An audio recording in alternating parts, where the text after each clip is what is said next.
Differently interesting extra time communion for minicab drivers. Take the money and sit back down again. Breastfeeding mums. Oh, you've not been giving it its breakfast again, have you? And people disturbed by urban foxes engaged in the act of lovemaking behind their bins. Anybody there? The two Mikes. Overworked, overweight, overpaid, overnight. On Talk Sport. I mean, I have feelings. Have you? You know. Yeah. I've never seen them. Yeah, right. Well, you know, there you go. Right, okay, well, on that note. Okay. And as the rest of Fleet Street arrived and were pouring up the drive to this hotel, they saw me being wrestled out of the hotel with my hands handcuffed behind my back, getting beaten up by the Italian police, thrown in the back of a police wagon very brutally, and taken off to jail. When are we going to be able to literally build a bridge between Earth and the moon? Don't mess with me. I won't mess with you. All right, pal, otherwise I'll take you back to history and beat you to death with my intellect. That would take a long time. First you'd have to find it. Then some drunken Irishman came in, smashed me over the head with a glass. Of course, I had to smash him back, didn't I?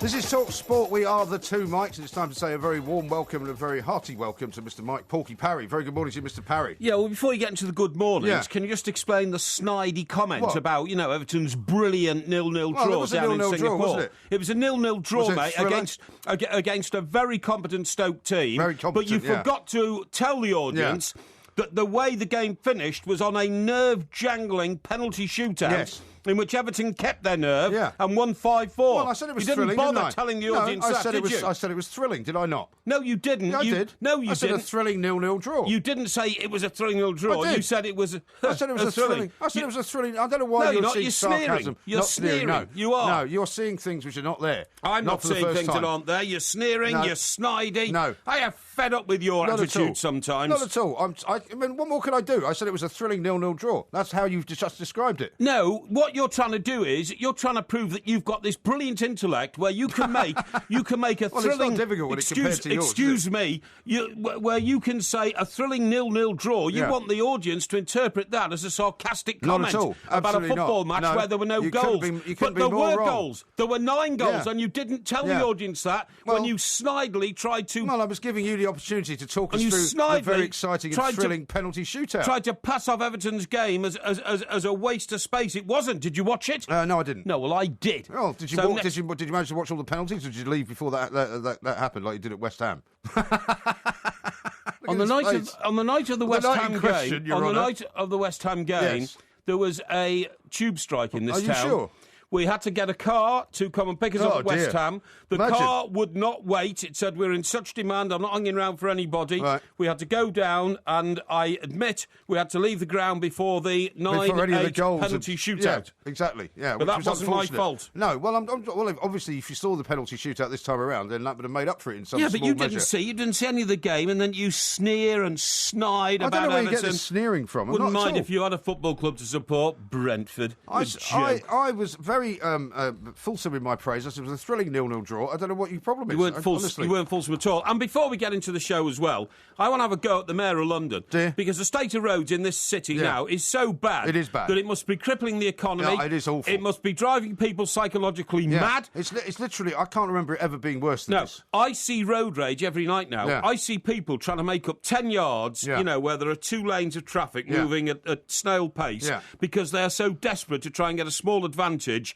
in a city where traffic is now down to snail pace. Well, I don't think there is. I mean, I would be amazed if somebody could actually send us in a picture of a road that is not under construction currently. I think every single road in London is currently being dug up. I totally agree. It must be absolute bonanza time if you're a worker on the roads. There is a rush hour blockage type thing on traffic 24 hours a day in London now. Yeah. There are roadworks all over the place. There are these orange and white fences going continuously down a stretch of 7 or 8 miles of road. Imagine if you were the manufacturer of these things. Yeah, absolutely. As I come in from Stockbroker Belt, Surrey, at least in Stockbroker Belt, Surrey, the roads are open and they work. In London, the roads are not open anymore. They're building cycle highways, super cycle highways all over the place. Well, that means that traffic has one lane. They have now already accomplished what they set out to do, which I think was to make it easier to get around London on a bike, because you can actually get around London quicker now on a bike than you can driving. Yeah, but people are still getting killed on bikes because they're not addressing the main issues. The main issue about people on bikes is you've got to educate cyclists not to go on the inside side of lorries and all that sort of thing. Yeah. Instead of which, they're building more and more roads where the opportunity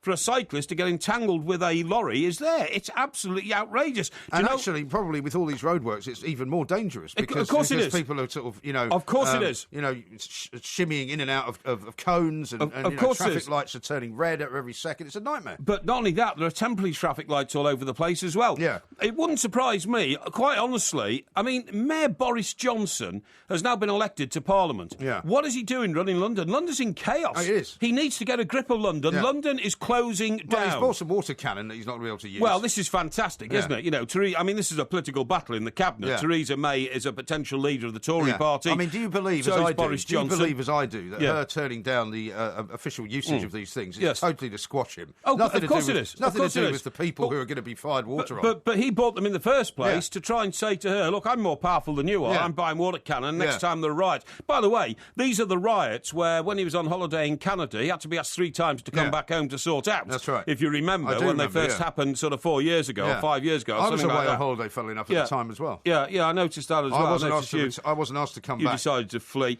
It all happened the night before I left. But this, it's quite interesting with Mr. Johnson, because his flossy hair all over the place and his stumbling manner, he tries to make out that, I'm one of the people, a bit of a buffoon and all that. When in fact, people say, no, he's very, very clever.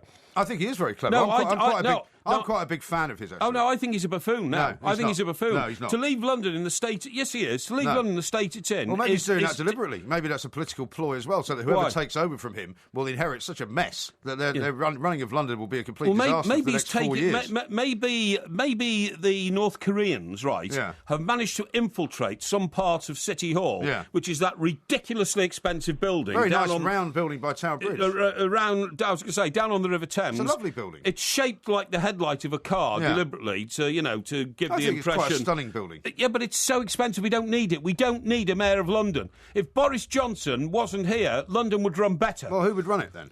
Well, it would be run like it was in the old days when there was no mayor of London. No, there was no GLC. Yeah, of course there was. There was always a GLC. No, there wasn't. That was abandoned. The GLC was abandoned. But there was always a GLC before they had a mayor. No, That's what I'm saying. There wasn't. Ken Livingstone was the head of the GLC. No, he was not. Yes, he was. No, he was not. Mrs. Thatcher abolished it. But before she abolished it, he was the head of the GLC. But I grew up in London. You didn't.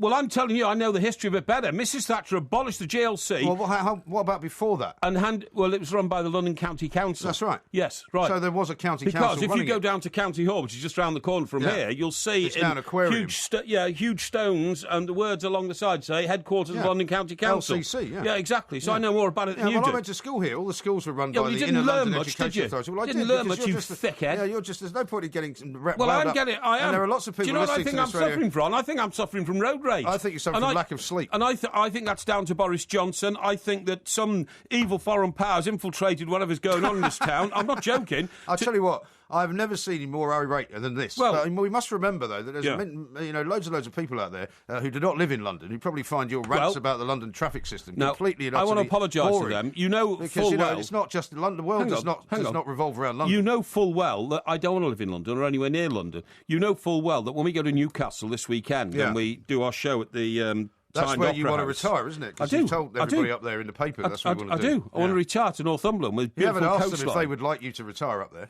Don't you think they'd welcome me with open arms? No, I don't think they would, no. Don't they know who I am? Well, don't they know, they do now, after my that piece of the background, my paper. credibility, my resourcefulness to culture? And the fact, I think a very good thing, which I'd like you to point out to the people of the North East, and in fact to all the people in the country, is we're not going to any ordinary theatre in Newcastle. Yeah. We are going to the Tyne Opera House. Yes. Opera. Uh-huh. Opera, have you been practising your arias? I don't need to. Opera is a superior form of entertainment to just theatre. Uh-huh. This is no, music hall joke type show. Right. This is crafted. It's perfected. Yes. It's operatic. Yeah. Okay. Will you be dressing up for the show, or will you be wearing your usual crappy purple trousers and surgical shoes? I might have a surprise there. Really? I might have a surprise in the way that I introduce myself to the crowd on Saturday night. Don't give it away then. No, I won't give it away. Be a surprise. No. Have you calmed down a bit? Now, thankfully, you seem to have calmed down a bit. Take a couple Well, only of deep calm down breaths. because we stopped talking about London. Have a glass of water. So what I want to say is to all our millions of listeners out there who are lucky enough not to live in or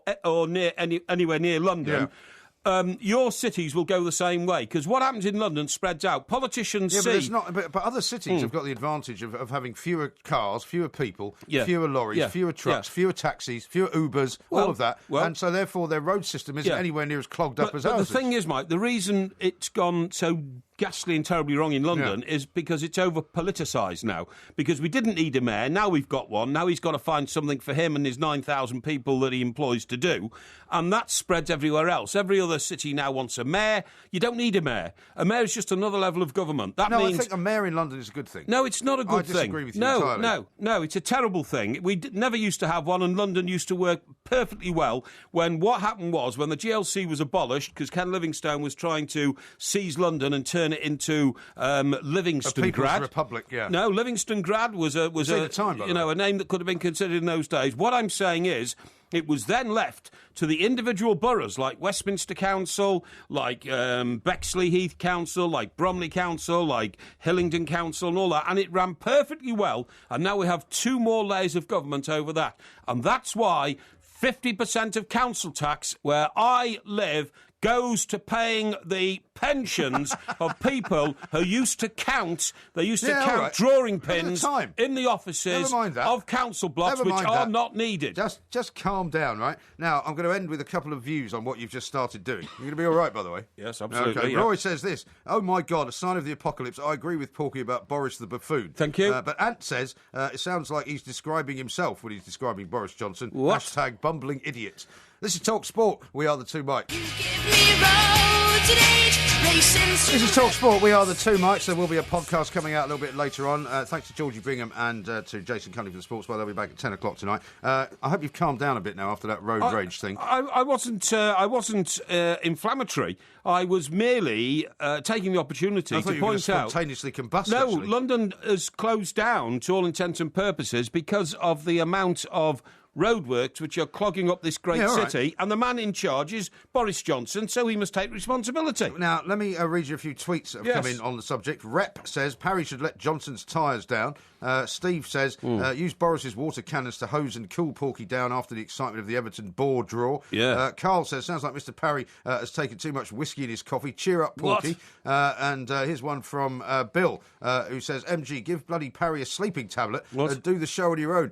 Why is he so bitter and twisted and angry? What do you mean? I'm not bitter, I'm not twisted, I'm not angry. I am forcefully putting the point for a revision of the way this great city of London is run so that other cities in this country do not suffer a similar fate. What was the other one? Bitter. What am I bitter about? I'm not bitter about anything. I don't think you are. I've had a great life. Describe you as that. I've had a great life. You know, I am the Portmeister. What's there to be bitter about? You're not coming to the end of it anytime soon, are you? Well, I hope not. Well, I hope not too. Stephen says... You never know, though. You never know. I live in Chester and the traffic is wonderful. And Rep says Boris rides that bike as part of his act. He's a joke of a mayor. And Daniel says you'd be more than welcome to retire in the North East, Mr. Parry. It would add another legend to the region. Yeah, somebody sent me some information about property in Seaton, Delaval. So, Seaton, Delaval. Where's that? It's a very nice coastal town up there in the North East. So I might be going to have a look at that this weekend when we're up there. Certainly I'm going to pay a visit to the great city. Are you going to buy some property on your visit then? Sorry? Are you going to buy some property? I may add to the portfolio. And in the next couple of weeks, I'm definitely going up to Chester to have a look there. I've got things to do and I've got to sort out. Yeah, definitely. Are you going to pop into the King's School, do you think? May do. I've been invited there to lecture the boys in... what are you laughing at? In how the quickest route to the pub? No. Lecture them in what? To lecture them in it's a forum for careers in October, ahead of their A-levels next year. Really? And what sort of career advice are you going to give them? Use rat-like cunning, betray people at every possible turn. No. Turn people over. No. No. Use women as chattels, and if they're good at shorthand, what a load of nonsense! Make sure that you get all the. I will give them my maxims in life. Yeah. That is, if you're not winning, it's because you're not trying hard enough. Yeah. And remember, when you succeed, last is first. And first is last. Yes. That is the mantra of the successful man. Really? And when you get to that pinnacle they'll point... be absolutely thrilled to hear that coming from you. Why? Well, I mean, they'll take one look at you and go, surely this is not a successful man. I mean, you know, if Sir Alan Sugar or Lord Sugar turned up, Duncan Bannatyne turned up, Michelle Mone turned up to give them a lecture on success, they would go, my goodness me, I'd love to be that person. Do you know what? But they're not going to say that when they see you, are they? By the way, what is interesting is I might say to them until the headmaster rushes onto stage and says, no, I might advise a lot of them not to bother going to university and to leave school at 18 and get on with it. Yeah. Because, quite frankly... Get a job driving a Corona truck backwards around corners. What are you talking about? Well, that's what you did. I did that as a temporary job in between leaving school and going to university. Yeah. Well, yeah, but it was part of your sort of, you know, intellectual and entrepreneurial training, wasn't it? By the way, do you know what they used to do there? They used to, the Corona factory? Oh, yeah, in the Corona depot, they'd go out with sort of 12 crates of lemonade, you know, and then if they hadn't sold enough pop all day, they'd go and get some empties, fill them full of water, carbonate them, and then take them back as lemonade. But, of course, they weren't. They were just... and what would that do, then? Well, you could then claim, like, the price of 12 bottles of pop that you hadn't sold. Oh, I see. It was thievery. Dear me. Yeah. You didn't get involved in that sort of course not. No, I wouldn't dream of it. And then what happened was, you know, like 3 weeks later, someone would ring up the depot and complain my lemonade was flat. You know, it was not surprising it wasn't lemonade. See what I mean? Everybody was stealing the lemonade. It was terrible. Absolutely awful. It was terrible. Now, what I was going to ask you was... Oh, no, let me tell you about the 18s. There's a new movement. The 18s? The 18-year-olds that I'm going to lecture. Yeah, okay. There's a new movement to say, look, you don't all have to go to university anymore. And I tell you who this came from. There's a fantastic school in London called St Paul's. There is, I think it's a girls' school, isn't it? It is a girls' school, independent school, independent school. And the headmistress... It's in Hammersmith, isn't it? I think it is in Hammersmith. And the headmistress of that school has a very powerful voice in education in this country. Yeah. She's actually said, apparently, in a, you know, like a sort of end of season or end of term letter to them parents, look, you don't have to brainwash your children into thinking it's a production line. Yeah. You know, 11 plus or whatever, 18 A-levels, university, 3 years, degree and work. Yeah. You can cut out the degree bit if you want. But one of the reasons for that is because many kids are finding out that having gone to university for 3 years, owing a load of money as a result of borrowing it, they actually can't get a job that's worth more than about 12 grand a year. So they might as well not have bothered. Do you know what? I think it's a really, really good contribution she's made to young people's lives because I totally agree with you. The number of kids now who I see working in McDonald's and places like that who've actually got a degree. Yeah, this is the only place they can get a job.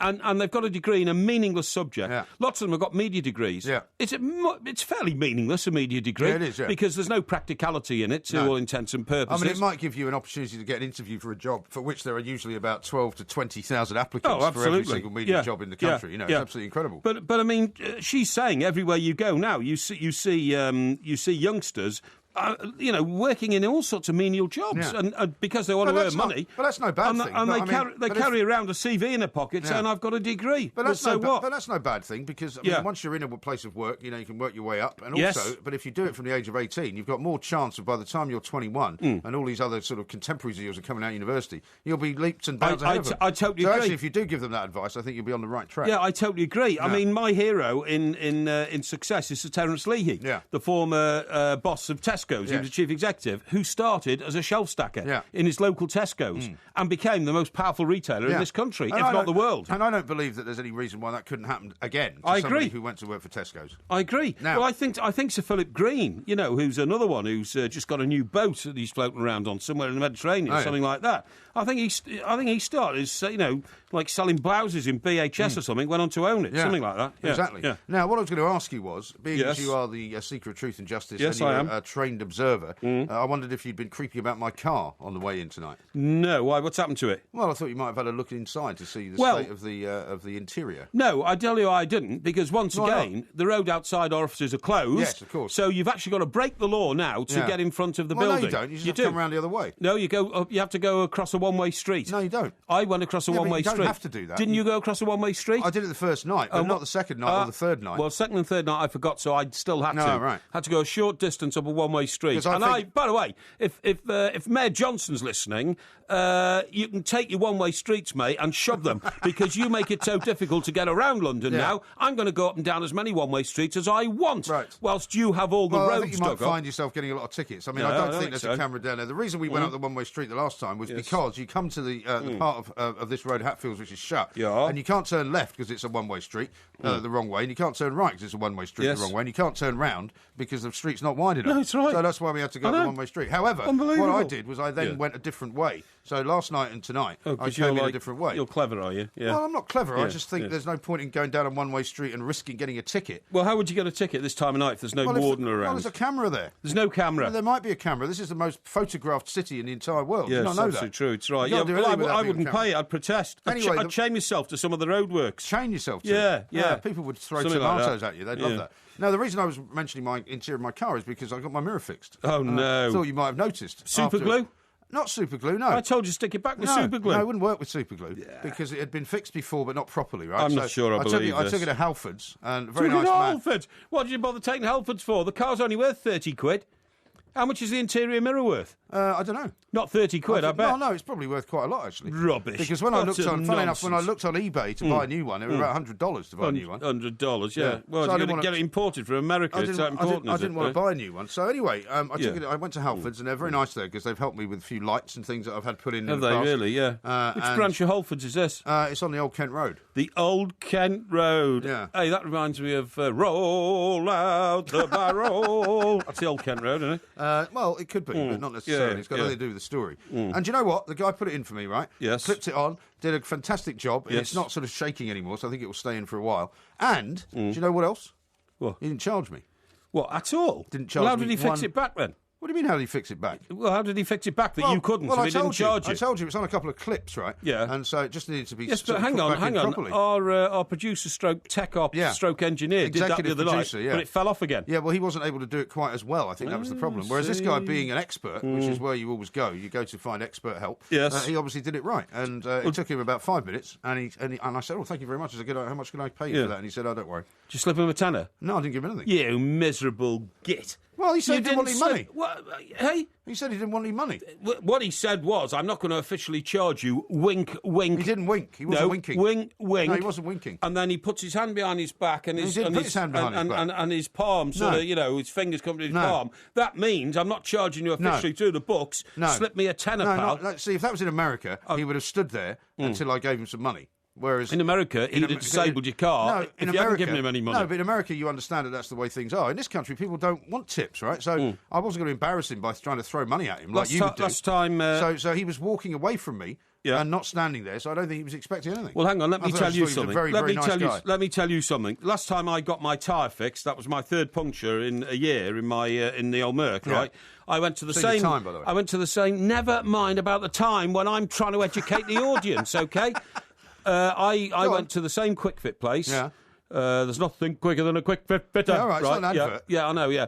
And the same chap did the same wheel for me, because that wheel's been done twice. Yeah. And it was £26, Right. and I went into the official Bargain. office, paid him and The all that. official office? Yeah, the official office. Then I came out, and on the tarmac, I said, "Thank you very much indeed. You always do a great job You didn't for me." do that mafia handshake thing, did you? No, with the $100 bill in between your two fingers. I pressed a £10 note into his hand. Oh, dear. And the guy was so How grubby. so grateful, he How gasped. grubby. He gasped. He went, like that sort of gasp. And you love all that, don't you? well, it's You love sort of giving your largesse to the poor, don't you? no, that's that what, makes you feel good, doesn't it? No, yeah, it does. That gives you a big thrill. No, that makes me different. No, it doesn't. It makes me different. No, it doesn't. To the, I am better than the, what's the word? The average bear. No, Yeah. what The is it? average I'm bear's not very smarter. bright. I'm smarter than the Yeah. average bear. Yeah, well, because I know the average bear keeps better time than you do. That's for sure. But I've got great psychology. I know next time I go there and I've got a bum tyre, probably I'll gone. get great service. No, he won't I be will there. get the best service. He won't be there. He'll have left. They will tell the guy with the Rolls Royce to bring his Rolls Royce back tomorrow because I've got to fix Mr. Parry's tyre. Yeah, that's what you want, isn't it? You want to be Yes. called Mr. Parry. You want to Yes. be loved because you think by paying people they'll love you. This is Talk Sport. It went straight down the middle. This is Talk Sport. We are the two mics. There will, of course, be a podcast coming out a little bit later on. Coming up in about 5 hours' time, it's the 144th Open Championship at the home of golf, St Andrews, the old course, Porky, where you've been many a time. Yeah. You probably haven't played it, but, No, I but haven't. I've played it many a time. Yeah. I also stayed in the old course hotel, which is fantastic. Yeah. I had the suite that Tiger Woods had once. Oh, funnily enough. did you behave yourself then? What do you mean? Did you behave yourself? Well, behave myself in what way? Well, you usually get bladderated at hotels because you can't contain your enthusiasm to get stuck into the minibar in your room, which I've seen you drain completely on more than one occasion. Yeah. Well, I mean, I had a very nice time, and I had a beautiful room that's overlooking. Yeah, so you meant you drunk yourself to excess as usual. Well, no, actually, I was and then stalked the corridors up and down trying to find a vulnerable lady. I brought somebody with me. Actually. Oh, did you? Anyway, brought your own. Brought your own on that occasion. That makes a change. What I was going to say was that I had a beautiful room overlooking the 17th hole and that massive bunker, which everybody, of course, remembers. Because we're now going to talk to Chip Beck, who I'm sure remembers that hole very, very well. Former US PGA Tour golfer. Chip, a very good morning to you. Welcome back to the show. Good morning. Isn't it in the evening where you are? It's the early hours of the morning. We're about 5 hours away from the first tee-off time at the old course. So, and so is Chip, by the way. Yeah, he's also 5 hours away. Exactly, that's right. Except for him, it'll be... What's the first time? 6:30? Yeah, 6:30. Yeah, first tee-off time is 6:30. That's going to be Thomas Bjorn, Greg Owen, and Rod Pampling. 6:32. Fantastic. And it's supposed to be calm tomorrow morning, right? Yeah, I mean, that's the key to it all, isn't it? I mean, it really depends on the weather up at St Andrews. Have you got any great memories of playing the old course, Chip? What I loved about it was the further you hit it and the further you hit it left, the better off you were. And I remember John Daly telling me, he said, Chip, I on the ninth tee, I snapped the face of my driver snapped. It cracked, and I could only hit a 50-yard hook. Hey. It wouldn't stop. So he said, I just aimed it out there and hooked it, because the further I hooked it, the better off I was. Right. Yeah, absolutely right. I played it on the last 9 holes, and it worked out great. So I thought that was pretty amazing. It's pretty amazing, Chip. You're right. I remember, the thing I remember about it, the greens were slow, and I left my putter slow, my putt short all week. Yeah. In about 1990, and I told my caddy then, Dave Woods, I said, Dave, I'm playing so well, I need to go play next week. So Dave had planned a vacation, and I called my brother up and said, Albert, we need to go to the Buick Open. And I went to the Buick Open, and I ended up winning it.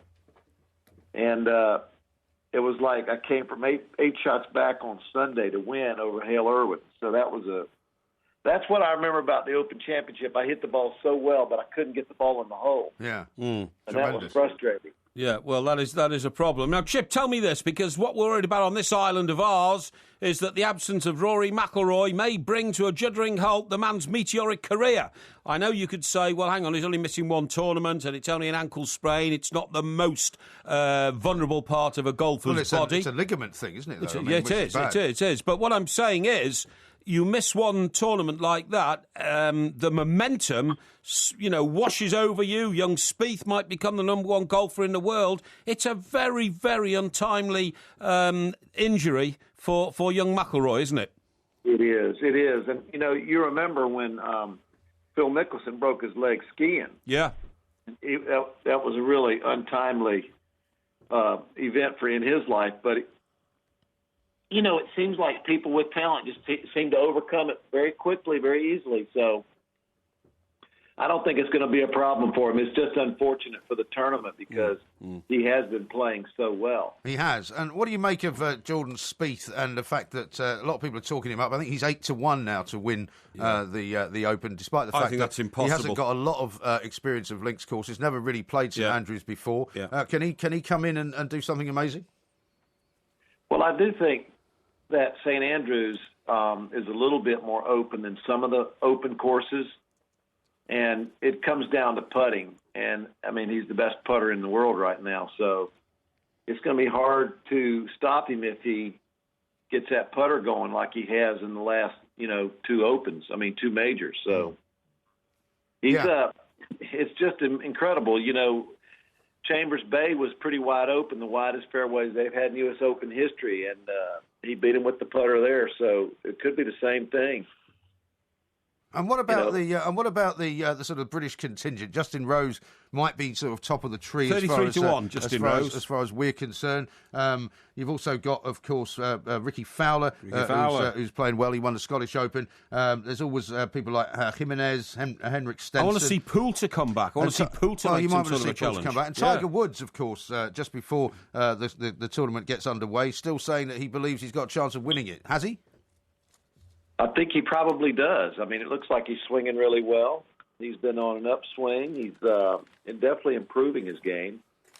But also, I think Paul Casey's been playing pretty well, so he might have a chance for the English to come through. What do you think? Yeah, I think he could. I mean, he's another guy that's come back from a pretty bad injury that he did when he was snowboarding. It's going to be a fantastic event, Chip, as ever. Thanks so much for taking the time to speak to us. Chip back there, who played back in the days of Hale Irwin. Those were amazing days, weren't they? Didn't you realise that Chip is 5 hours away from the start as we are? You got confused, didn't you? No, I didn't. You thought because he's on the other side of the pond, he was 10 hours away, didn't you? No, I didn't. Yes, you did. No, I could see it in your eyes. You were confused when I pointed it out to you. As a matter of fact, he's not 5 hours away. Actually, he's further away than that because he's on the other side of the country. He's in California. He's 8 hours away, yeah. Yes. No, I just said we're 5 hours away. I know. Meaning we collectively, as in you, me, and him. Yeah. I do have a sense of, the time-space continuum. Yeah. We'll be talking about space, actually, later on in the show. We've got a guy coming on who's a former Canadian Defence Minister. Oh, God, we're going to talk about Pluto again. Well, we can talk a little bit about Pluto because there were some great What a waste pictures. of time. No, this guy. What a waste of time sending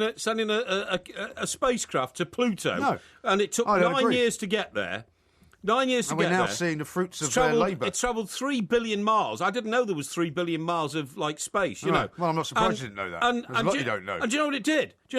It looped around Pluto, 7,000 feet from the planet itself, took a few pictures, and now it's on its way back. Yeah. What a waste of time. Not at all. That's like going on a cruise for, 12 months. Stephen Hawking, the man that you often quote as one of the great sages of our time, Yes. one of the great physicists of our time, one of the great scientists of our time, was actually talking on the news earlier, saying that this is a fantastic opportunity to find out more about that part of the solar system. But we can't live on Pluto. That's not the point. Pluto's not even big enough to... Anyway, he's not going to talk about Pluto, this guy. What he's going to talk about, he's going to tell you about, is that actually he is of the belief, and this was at the time when he was the Defence Minister of Canada, that there are aliens amongst us. Really? Yeah. What? You're talking about Men in Black? Not Men in Black, no, aliens. Yeah, well, Men in Black were aliens. Well, no, Men in Black were the people who were fighting the aliens. Men in Black were the police force. And so what I'm saying is, basically, the Canadian chap that we're going to talk to, former Defence Minister, is talking about something which has already been put into film. Yeah, well, it's a film in a fictional way, but he's not talking fiction. But he's talking about fact. He says fact. He's talking about fact, and so that'll be fascinating. Really now, let me read you a few of these tweets. In what form are these aliens, by the way? Has he told you yet? Well, wait and see. I haven't spoken to him yet. He's coming on a little bit later on. Okay. Here's one from Robbo. Who says, typical old fatso MG playing down Everton's victory, sort him out, Porky. Seems a bit harsh. Chris says, guys, I'm 30 and going into third year at university, so one day I can have your jobs at Talk Sport. He's starting a bit late, isn't he, if he's in third year at 30? Yeah, A, you're starting a bit late, pal, and B, you simply haven't got the drive and the go and the daring do to do what we do. Well, don't give him a hard time. No. A realist says, the Corona delivery man takes me back to my childhood. Ben says, university is bull, education in general is overrated. And Rep says, would Porky Parry ride a push bike everywhere if he could be Mayor of London? No, I wouldn't. I wouldn't ride a push bike. It's ridiculous. It's nonsense because cities are made for dynamism, for expanding economies, for the ability to do business, and you can't do that on a bike. You can't cut yourself around on a bike with any credibility. On the Corona Pop Wagon, by the way, 1 week I didn't get any wages at all. Do you know why? Why? I volunteered to go in on a day off to drive a wagon that was not for selling to house, like most of them were. It was like a wholesale scenario. It was a wholesale. Yeah. Well done. It was wholesale to deliver something like 80 crates of cherryade, lemonade, and dandelion and burdock from one of our depots to the other. Yeah. But it was in North Wales. And I took too sharp a corner at a place called Horseshoe Pass. Oh, yeah. And 60 of my crates. Horseshoe Pass. Yeah. Well, no, they didn't fall off, did they? Yeah, they came off the back. I did a U-ey around Horseshoe Pass and lost 60 crates of... Well, you were probably going too fast. Yeah, I was. 60 crates of dandelion and burdock disappeared. How'd you explain that one, and went over a cliff. Somebody... Was it like the Italian job? It where was. the thing was kind of swinging over the back of the... No. The truck was safe, but the consignment that I had with me, the cargo, whoosh, because I hadn't tied it on properly. Well, you'd packed it as well. I'd packed it, yeah. But I didn't realise you had to put all these sort of belts in it. I could have killed somebody, I could have done, So how did you explain that to the bosses? Well, I didn't. I said it snapped. I said the belt snapped. All right. So you told a load of lies. Well, no, I spent the rest of the day trying to find a knife to saw through the belt to try and prove that it did snap, But of course it didn't. I didn't put the belt on. Absolutely shocking. Another crime confession from Porky Parry. Well, his days as a Corona delivery man. We've got lots more to do coming up. Much more in the papers. Much more sport. We haven't talked about Louis van Gaal yet either. This is Talk Sport. We've gone, hey. This is Talk Sport. We are the two Mikes. Porky Vision coming up a little bit later on. It is the best TV review in the land. Highly recommended. And Mr. Parry will be telling us all about what shows. Some great insight tonight. Yeah, great insight in the. What is this for Porky Vision? Yeah, stick around for Porky Vision, folks. Some terrific insight which I've come across to let you know what's going on inside your telly. Really? Okay. All right. Great. Well, we'll look forward to that. That's a little bit later on. Now, Becky in New Zealand says this: does Porky understand the meaning of time? Could you really go 3 hours without news or sport with Porky just rambling on? Why not? I think you probably could. You'd need love a few that, adverts though, because somebody's got to pay my wages. That's true. Yeah, exactly. Not that many though. Damien says if Mike Parry starts giving career advice, the poor sods will be on TV within 6 months. Shame it will be Crime Watch. Or it might be Shameless. Yeah, but it might be, yeah. So Edward says, Rory McIlroy is Irish. Stop trying to claim him. Laughing out loud. Excuse me, he's well, British. He's Northern Irish, isn't he? He's British. Although he says he's going to play for Ireland in the Olympics, doesn't he? Yes, Isn't he that does, the deal? yeah. Which he's more than welcome to do. Bill says, the only other place in the universe with 3 billion miles of space is between Carl Sagan Parry's ears. Galactic tube. That's a bit harsh. That is very harsh, isn't it? But and somebody sent us a picture of Horseshoe Pass, actually. What do you think of that? Yeah. Was that where the accident happened? Yeah, that's absolutely right. Because, I mean, that would be a nightmare driving. Because, I mean, when you drive something that you have... I mean, you were used to driving a truck, I guess. I was only 18. I was driving this, like, the biggest thing you can drive on a driving And I licence. remember those trucks. They were sort of... They had the things where you could lift up all the sides. Yeah, that's right, Sort of corrugated iron. Because right. I once drove a... when my kids were still living in Wiltshire and I was living in Scotland, I was given a one of these motorhomes to take them on holiday, right? Oh, yeah. Sort of, and I had to pick it up in Kilmarnock and drive it down. Kilmarnock. Not Lanarkshire, as you said last night. And I had to drive it down to Wiltshire. And so I had to come down, like, basically the M6, M5. Yeah. Got to the M5, had to turn left on the M4. Yes. And I don't know if you remember, if you come off the M4 at sort of Bath, around there, there's a very wide sweeping turn. Right. And I'd been driving this thing, and they've got quite small wheels. Right. It's quite big. And it was fine doing about 75, 80 on the motorway, right? And I came off this onto this slip road. And took the bend too fast. Well, yeah, and I thought the thing was going to turn over. Yeah. I mean, literally, I think the 2 wheels on the left actually lifted up. Yeah. And I'm thinking, Christ, what am I going to do? And I explained to them, they've given me this free motor. And you've turned it over. And I've actually turned it over on the side. Luckily, it didn't happen. But I literally was kind of leaning to make sure it funny didn't enough, funny you should say that. There was one time in my youth, when I did things like move my own furniture, from flat to flat. Yeah, no, seriously. Really? And what happened was, I was moving out of a place, but I couldn't move into the new place I'd bought for about 3 weeks. Right. So my mate, who was a bit of a reprobate... funnily enough, like all your mates were. Well, he'd been a former news editor of The Express before me, Johnny Jinks. Oh, yeah. And although he's... yeah. Although Johnny's not dead yet, he's on the way, you know what I mean? He's on the way? Well, yeah, sort of, yeah. And, how long has he got? Well, I don't know, but he wanted me to try and get him a place in one of those journalist retirement homes because he's so knackered now he can't really cope, Yeah. But anyway, in those days he was fittish and able, Well, he's presumably drunk himself into this place. And smoked himself into it. Yeah, he smoked about 40 fags a day, drinking all the time, womanising, all that kind of stuff. Left himself in poor health. Yes. So anyway, he had a place called East Molesey, which is near Hampton Court Palace. Okay. Right. And I was coming from sort of the kind of Epsom area, So you're absolutely right. We got this white van and got it loaded up with the furniture, which I was going to store in his garage. Which move my new place. Yeah. I remember driving up towards Hampton Court Palace. It sounds like a sort of Laurel and Hardy type scenario. It is a Laurel and Hardy type scenario. And I was daydreaming or something, or talking to him, and all of a sudden, there's this mini roundabout in the road. You know what I mean? And I thought, that's a mini roundabout. Were you driving? I was driving. Yeah. I've got 2 choices here. I'm either going to go straight over this mini roundabout and smash the suspension to pieces, or I've got to do a quick, left, just right. a sort of semicircle, So I did the old, and I'm not joking. All the furniture in the back shifted, you know what I mean? And you heard this kind of...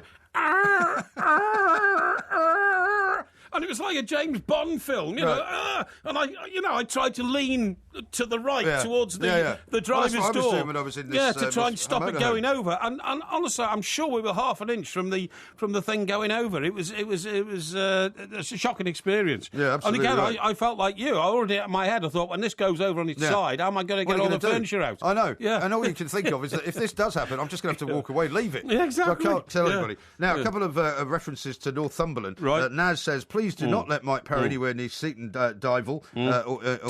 Delaville. Seville or Northumberland. Lord help us, he says. And then here's one from Rob who says Seaton Delaval will suit you, Porky. There's a pub and a fish shop, and that's it. Hey, that's good. I like that. That's what I want. Small community, I can become the sort of the laird. The mayor. No, call him the laird. Geordie Jeff says, when Porky retires to the North East, please make it be Holy Island so he can be tied to a post in the North Sea when the tide goes out. Did he really just say, do you know who I am? What a big head. No, I didn't say that. Yes, you did. In what context? You said, don't they know who I am? Who? Whoever it was you were referring to. Well, I think I was the people jesting. in the North East. No, I was having a joke. Now, listen, I want to talk to you about Louis van Gaal. I thought he was about to say one of those great phrases. Let's just have a listen, if we can, to what he said about the goalkeeper, because Victor Valdez is now on the way out, right? But instead of, I thought he was going to say, No, he said philosophy. Yeah, he don't follow my philosophy. He doesn't follow my philosophy. But I thought he said, and if he doesn't follow my philosophy, there's only one way. And he didn't say, it's the highway, which I thought he should have said. I think we've got it. That's also one aspect of our philosophy, but there are a lot of other aspects in the philosophy, how you have to play like a goalkeeper in Manchester United. When you are not willing to follow the principles of the philosophy, then there's only one way, and that is out. Surely he should have said there's only one way, and it's the highway. He should have said that. Yeah, he doesn't know English that well. He used philosophy 3 times in that clip. I still don't know what the philosophy is at Manchester United. Do you know what I thought was awfully funny? There was this fantastic cameo where he's up on the stage there with his 3 new signings, one of whom is Schweinsteiger, who talks perfect English. Very good English. Despite the fact that he's played all his football all his life in Germany. Yeah. And, of course, Louis van Gaal has always put himself around as the most cosmopolitan manager in the world, worked everywhere, speaks 6 languages and all that. Right. But, in fact, his English was much poorer than Schweinsteiger's. And Schweinsteiger at one point had to sort of get involved with talking to the French lad. No, not the French lad. No, the new fullback who's, I can't remember what nationality he is, but he's only 21. Yeah, he's only 21. He's Italian, isn't he? I think he's Italian, yeah. And you don't want to talk French to him, then, do you? Well, no, I think they were... but I think Schweinsteiger can speak about 5 languages, And it was interesting. What a great name Schweinsteiger is. Yeah, it is. Because, and I'm not being funny here, because I don't speak good German. You don't speak any German. Well, hang on. You don't speak any German. No, hang on. You don't speak any German. Excuse me, because I watch a lot of war films. I know that. No, which are all in English. I know. With Germans with bad English accents. I've been watching German war films since I was 8, or something like that. I'm sure you have. And That's why you're so combative. I know, because I asked my dad, remember my dad fought the Germans in the Second World War. But he was on a boat, though. He was, yeah. Well, he wasn't like fighting them hand to hand, was he? Well, no, but I mean, you never actually saw any Germans. Listen, just in case he got captured, they were all given a few words of German. Oh, yeah. But anyway... Like what? Well, this is the point. I said, Dad, when I heard... what happened was, I saw this film, right? Sie ein Stiegelschreiber. No. My father taught me that when I was 7. What does that mean? It means, have you got a pen or something like that? Oh, right, OK. So anyway, this German officer in his clipped, and this magnificent uniform they wore with the leather coats and all that, the German Panzer chiefs and all that. He smacks a fellow officer around the face with a whip, you know what I mean? And says, "You Schweinhund!" And I said... I said, what are you laughing at? Is this what you did when you went for the Euros or the World Cup? Hang on. So I said to my dad, I said, "Hey, Dad, what's that?" He said, Schweinhund. He said, that means pig dog. Yeah. So I was just wondering, what does Schweinsteiger mean? Does that mean pig something else? Well, I suppose so. Maybe it means like pig farmer or something like that. Well, you know how people are called like Miller exactly, or people Baker, are called farmer? Baker, so it might be something like that. It might have come from an agricultural family. So hang on. I don't think it means pig dog, if that's what you're asking. No, Schweinhund means pig dog. That's what I mean. It means pig hound, pig dog. Right. So Schweinsteiger. Now, here's another clue. Yeah. Who was one of the most famous American actors of German origin? Rod Steiger. Yeah. Right? Yeah. So, we've got Steiger, do you the think German his real name word. might have been Schweinsteiger? Something changed it might have been. He might have been a Schwein. He might have been a pig Steiger. But I wonder what Steiger is. I wonder if anybody out there knows. I wonder if our chaps with the computers... I'm told from boys in the research department it means stable. Stable? Pig stable. So the pig stable. Pig stable. Oh, you see, that's... stable's better than unstable, because some people in this country are called farrier. Now, why are they called farrier? Farrier? They're hat makers, aren't they? No. Farrier is a guy who looks after horses in a like he puts shoes on them. Oh, yeah. Like a blacksmith. Like a blacksmith. See what I mean? Yeah. So that's the answer. Well, that's it, because so a lot of people's stable. Names, a lot of people's names were defined from what they did for a living. Absolutely right. Weren't they? Absolutely right. So what's Parry then? Parry's a Welsh name. It's a Welsh word for criminal. No, it's not. It's the derivative of a Latin word which means to fend off evil. Is it? Yeah, that's why the word Which like Latin word? you parry a blow or something like that. Yeah. That's where it comes from. Oh, okay. Yeah. What's the Latin root of that? The Latin root of that? Oh, that would go back, I suppose, to the Romans, maybe pre-Julius Caesar days. Yeah, it could probably. be. Yes. Interesting where Latin came from, of course. Latin derivative of ancient Greek. Didn't know that, did you? Well, we talked about that when we gave you the quiz on the Romans last week. Yeah. The quiz, by the way, is underway from the quiz masters, and it's on. It's on Newcastle. Absolutely, of course it is. Yeah. So that would be very. Now listen, just before we get off the football and all that, and you sneeringly talked about Everton's thrilling 0-0 draw with Stoke. In fact, we beat them on penalties. The other semi-final. I just saw the penalties. Actually, they look quite thrilling. They were thrilling indeed. The other semi-final was between Arsenal and the Singapore 11. Singapore 11. Yeah. Arsenal won 4-0. But the great outstanding feature of that game was a young lad, Chuba Akpom, 19-year-old Arsenal youngster from London, come up through the Arsenal ranks, scored a hat-trick. So he's a homegrown player? Homegrown player. Yeah, I saw those goals as well. Yeah. Mind you, but it's difficult to tell with these games because, I mean, they're playing a Singapore 11. Yeah, I know, but nevertheless, if a boy's given a chance like that and he takes his chance, Arsene Wenger's going to say, might be worth giving this boy another chance, you know what I mean? I think we've got live coverage, actually, on TalkSport of the final, which is between Arsenal and Everton, isn't it? It's on Saturday. Yeah, live Fantastico. So you'll be able to watch that. Well, maybe not. What time is it on? You might be in transit. I think it's 1 o'clock. I'm going up on the train. Well, you might be there by then. You could settle down in a bladderation station and have a look. Well, we've got to go to the theatre at 2 o'clock to check all the sound systems and all that kind of stuff. Oh, right, okay. So maybe. Yeah. Okay. I'm really looking forward to going to Newcastle, and I want to say to everybody who's going, everybody's listening or whatever, come along on Saturday night. The best feature of that lovely theatre we're going to, Tyne Opera House, is the bar is right next to the auditorium. Yeah, you keep saying that. But I think it's wonderful, because maybe you can walk off and get a drink while you're in the midst of one of your soliloquies. That would be lovely, because in times past we've had to sort of search out the it's all about booze with the you, celebration party. Well, I think that when you've done something like that, I think you have an absolute obligation to share your sense of munificence with the people who've been there watching you. Unbelievable. I do. Why do you disappear then before I do? You're not a man of the people. You always slope off. No, I don't stay and get bladderated till 3:15 in the morning. Well, why not? You've got nothing else to do. Yes, I'll go back to your room and watch another episode of Columbo. No. Well, I tell you what. I think that's a more honourable way to conduct your life than to stay in a bar until 4:15 in the morning, stealing beer from behind the bar. Rubbish. Serving yourself, were you not? Not true. It is true. Calumny. It is true. Absolute calumny. True. We've got lots more to do. Coming up in the next hour, we'll be talking to a man who says there are aliens living amongst us. I'd have to say he's probably got a very good point. Yeah, there's one in this studio for you, there is. fatso. Yeah, but we all know who the fat alien you are. A fat alien. Overweight the alien. nicest thing you've ever said. On DAB Digital Radio and 1089 and 1053 AM. A terrific performance. Turn of pace and eye for goal. Shout about it. Talk Sport.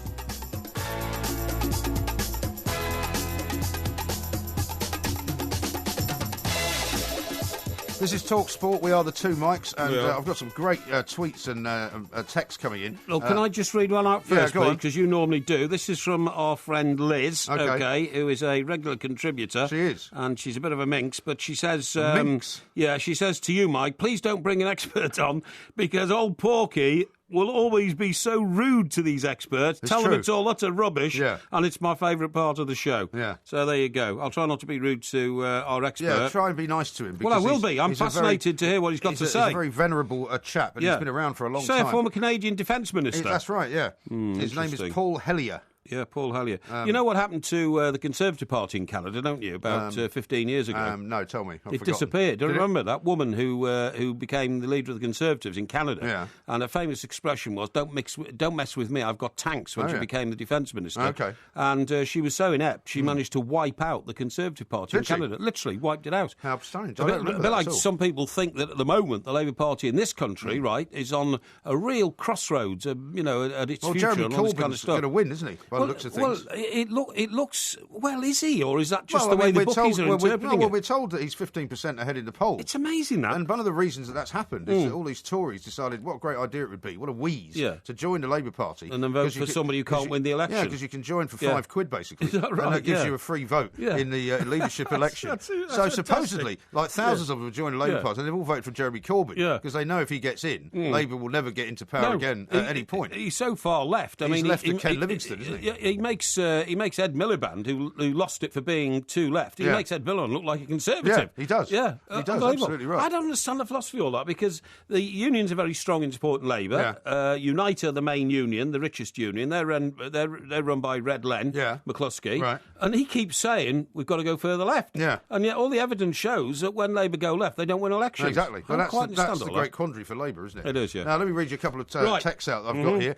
Mark says, Mike, the Horseshoe Pass is the magic mushroom capital of the UK. Could Porky have been scoffing some when he lost all his pop? No, I wasn't actually, but I felt like scoffing some afterwards. Yeah, I'm not surprised. Here's one from someone who doesn't give a name. Hate to correct you again, Mr. Parry. Pluto spacecraft is not on its way back. It's going another billion miles to the Kuiper Belt. Do you ever actually watch the news? What is it? It's going on another billion miles. It's going for another billion miles. Yeah. How big is space if it's gone already 3 billion it's miles? infinite, isn't it? And it's still going. That's how big it is. Does it go around in a circle eventually? Is it a donut? Is space a donut? I've no idea. That's a very good question. Maybe we should put that to Paul Hellier.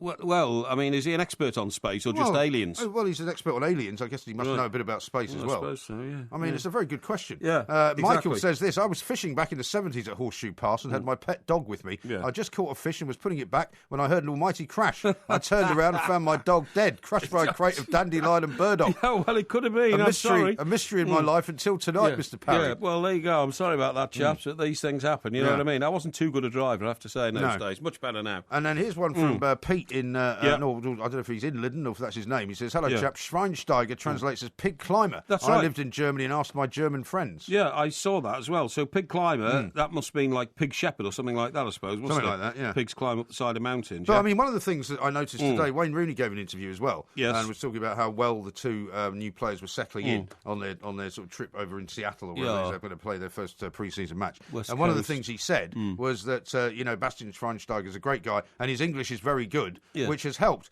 which made me feel slightly kind of bereft, really, because I thought to myself, it's only in this country where you would expect any foreign player to come in and speak the language. I mean, if you went to, if Wayne Rooney went to play in Italy or something, he wouldn't learn Italian. He wouldn't be able to speak with the locals in the same way that Schweinsteiger can, because we've got this terrible problem in this country where nobody gets taught a language. No, Mike, we haven't. They don't get taught a language. No, we haven't, honestly. It's the other way around. English is the master language of the world. That's but that was in the old days. No, Mike, that's not me being pompous. It's not me being big-headed. It's not me being ignorant. It's not being very Little Englander. It's not me being Little Englander. It's not me being anti-foreigner. English is the master language of the world. And if you want to get on in life, I suggest you learn English. All this nonsense, 5-6 years ago, people saying, oh, no. The language... But I would love to be fluent in another language. So would I. But I'm not. So would I. But do you know why I'm not? I speak a little bit of French because I did it at school. Yeah. And if I spend time in France, I can sort of remember some of the words. But do you know why I'm not fluent in another language? I'll tell you why. Because you were never taught it as a child. I was taught French, but, it was quite a nice language and all that. I didn't even pass my O-level in it. But didn't you? Look, if I go... What, you mean you got 14 O-levels and one of them wasn't French? Yeah, that's right. I took French twice. Extraordinary. I got a grade 6 fail the first time, then I did an intensive course for a year. And Did you not argue with them and say, a grade 9, a grade 9 fail the second time? So that's even worse then, It was worse, yeah. Right. But what I'm saying is, the countries that I most want to spend time in are...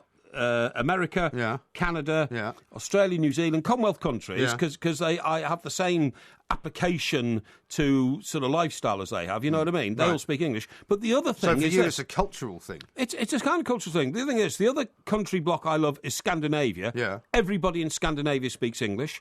I've been to Iceland half a dozen times. Yeah, but that's because they're all taught to speak English. That's my point. Because they realise to get on in life, you've got to speak English. No, it's just a more enlightened way of being alive, surely. No, in Europe, 50% of people you go to in business and all that... 50% of normal people, 100% of people in business all speak English, okay? Right. And to give you an example of you say, oh, well, they're all taught it, they're taught it for one reason. Now, Stig Anderson was the... Stig Anderson was the manager of... Was he the guy from Top Gear? No, he's the manager of ABBA, right? No, was he? Right. And I saw, Benny's name was Anderson as well, wasn't it? He was, yeah. It's a different one. It must be a popular name in there. I think it is. Well, it's Hans Christian as well. Of course there is, yeah, absolutely right. So what I'm saying is this. In the definitive documentary about ABBA, when they were just still jobbing musicians in Scandinavia, he said, Stig said, and then, of course, Benny and Bjorn, they got together and they started writing songs. But, of course, we did not write the songs in Swedish. Why are you talking with a German accent? No, I'm not, no. We did not write the songs in Swedish because nobody would understand them. So I said, boys, learn better English and write your songs in English. But what I'm saying because is, English is the master language of the world, whether you like it or not. I know you say that, but I think as a result of that, we have actually suffered at the wrong end of the stick, because what we now do is we don't speak any other languages, and by being so hopelessly, not bilingual, I think it makes us suffer. Well, I can understand what you're saying. And if you're saying it's a matter of respect, then I totally agree. If you go to France and speak French, it's great. Go to Germany, speak German, it's great. Go to Spain, speak Spanish, it's great. But quite frankly, the amount of time you would take learning those languages is disproportionate to the amount of use you would use those languages for, to be perfectly honest. I tell you what, it's interesting, isn't it, what's happening in the US of A, where 1/3 of the population now claim that Spanish is their first language. Well, Spanish, for a long time, has been said to be, by I think 2040, will be the dominant language in the United States, because many people in various parts of it will be speaking some form of it. But let me read you a few more tweets out here. Okay. Becky says this: I'm sure Porky must have learnt some German from those late-night Rogerisation films, Schnell, ich kommen. I've never watched things like that. And Frankly says, Steiger comes from the German verb stiegen, which means to climb or climb up, so it literally means pig climber. Well, there you go. Yeah. I mean, the other one I know is, and this again came from a German film, when there was a bombing raid on, and it was Donner und Blitzen. Yeah, right. Which means thunder and lightning. It does, yeah. Yeah. See? After the two reindeer. So there you go. You got Schweinhund. After what? Sorry. The reindeer, Donner and Blitzen. What are you on about? Santa Claus's reindeer.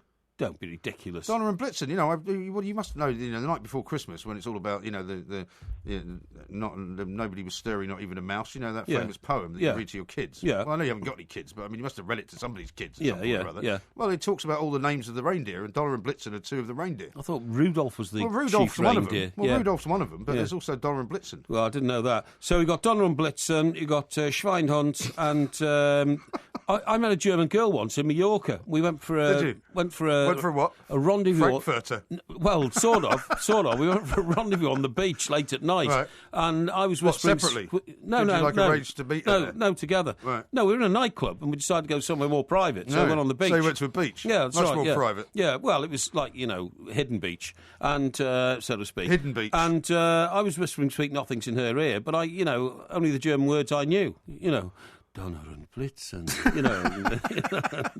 She must have been swept off her feet. Although a friend of mine, when I was at university, who had a French girlfriend, and they had this long affair which basically involved just rogering each other constantly. And she didn't speak any English, and he didn't speak any French. Yeah. And it seemed to work very well. Really? They basically never spoke to each other. Very interesting, yeah. Well, you can, look, your personality can get you through. I've been in Italy, met Italian girls, my sheer dynamism, I think, just gave them that feeling they were with somebody special. Yeah.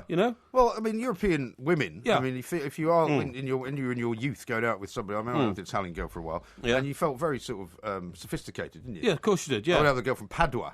Padua? Padua. Well, is that a place in Italy? Yeah, it's a place in Italy. Yeah. It sounds like a place in Wales. Padua. Padua? Yeah. Well, I mean, Italy's Italy's full of cities like Florence and... Firenze, actually. What? Firenze. Yeah, okay, Firenze and Napoli. Yeah. And Venezia. Yeah. And places like right. that. And Padua is another one. So Padua sounds like some place near Aberystwyth, which is not a great city, by the way. Well, try not to slag off Aberystwyth, well, okay? I don't want to, but just be another place on the map that you've given a hard time to. Maybe. Anyway, lots more for us to do. Coming up, we're going to be talking to Paul Hellyer, the former Canadian Defence Minister, who's going to tell us all about aliens, but we've got much more to do. This is Talk Sport.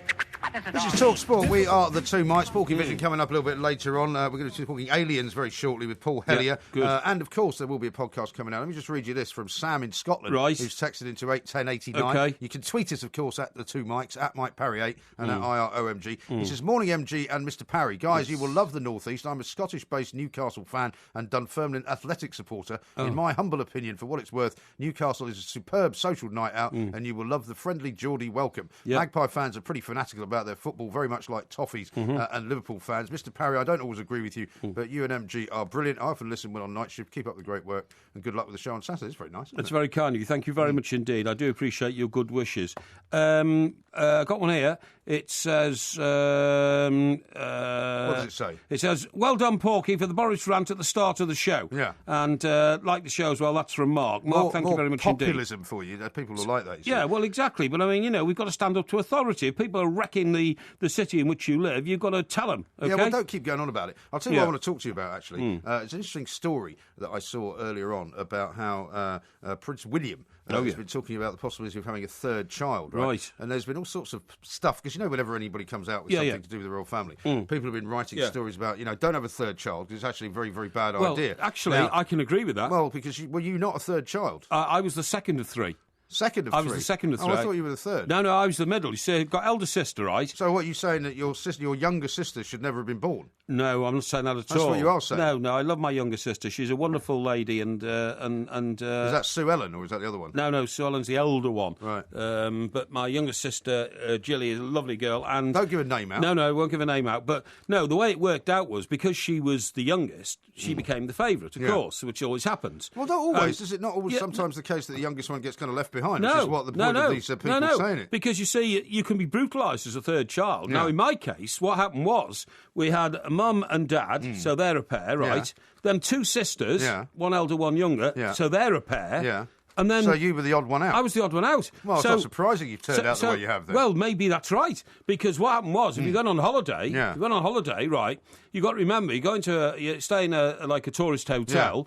So your mum and dad stay in one double room. Yeah. Your two sisters stay in another. And where were you then? I get the box room down the end of the corridor. Oh dear. Tiny little box room, and all that kind of stuff. And also, if you're a boy, sometimes you're treated differently because the girls kind of are treated more, civilised, if you like. Well, because with people, more affection. Well, because people figure you can fend for yourself. Yeah, you're a male child. Exactly, and for things this is all beginning to make sense. For things like when you went to the fairground, your mum and dad would get in one car on the big wheel, and then your two sisters on the other, and then you were standing there while it was going round.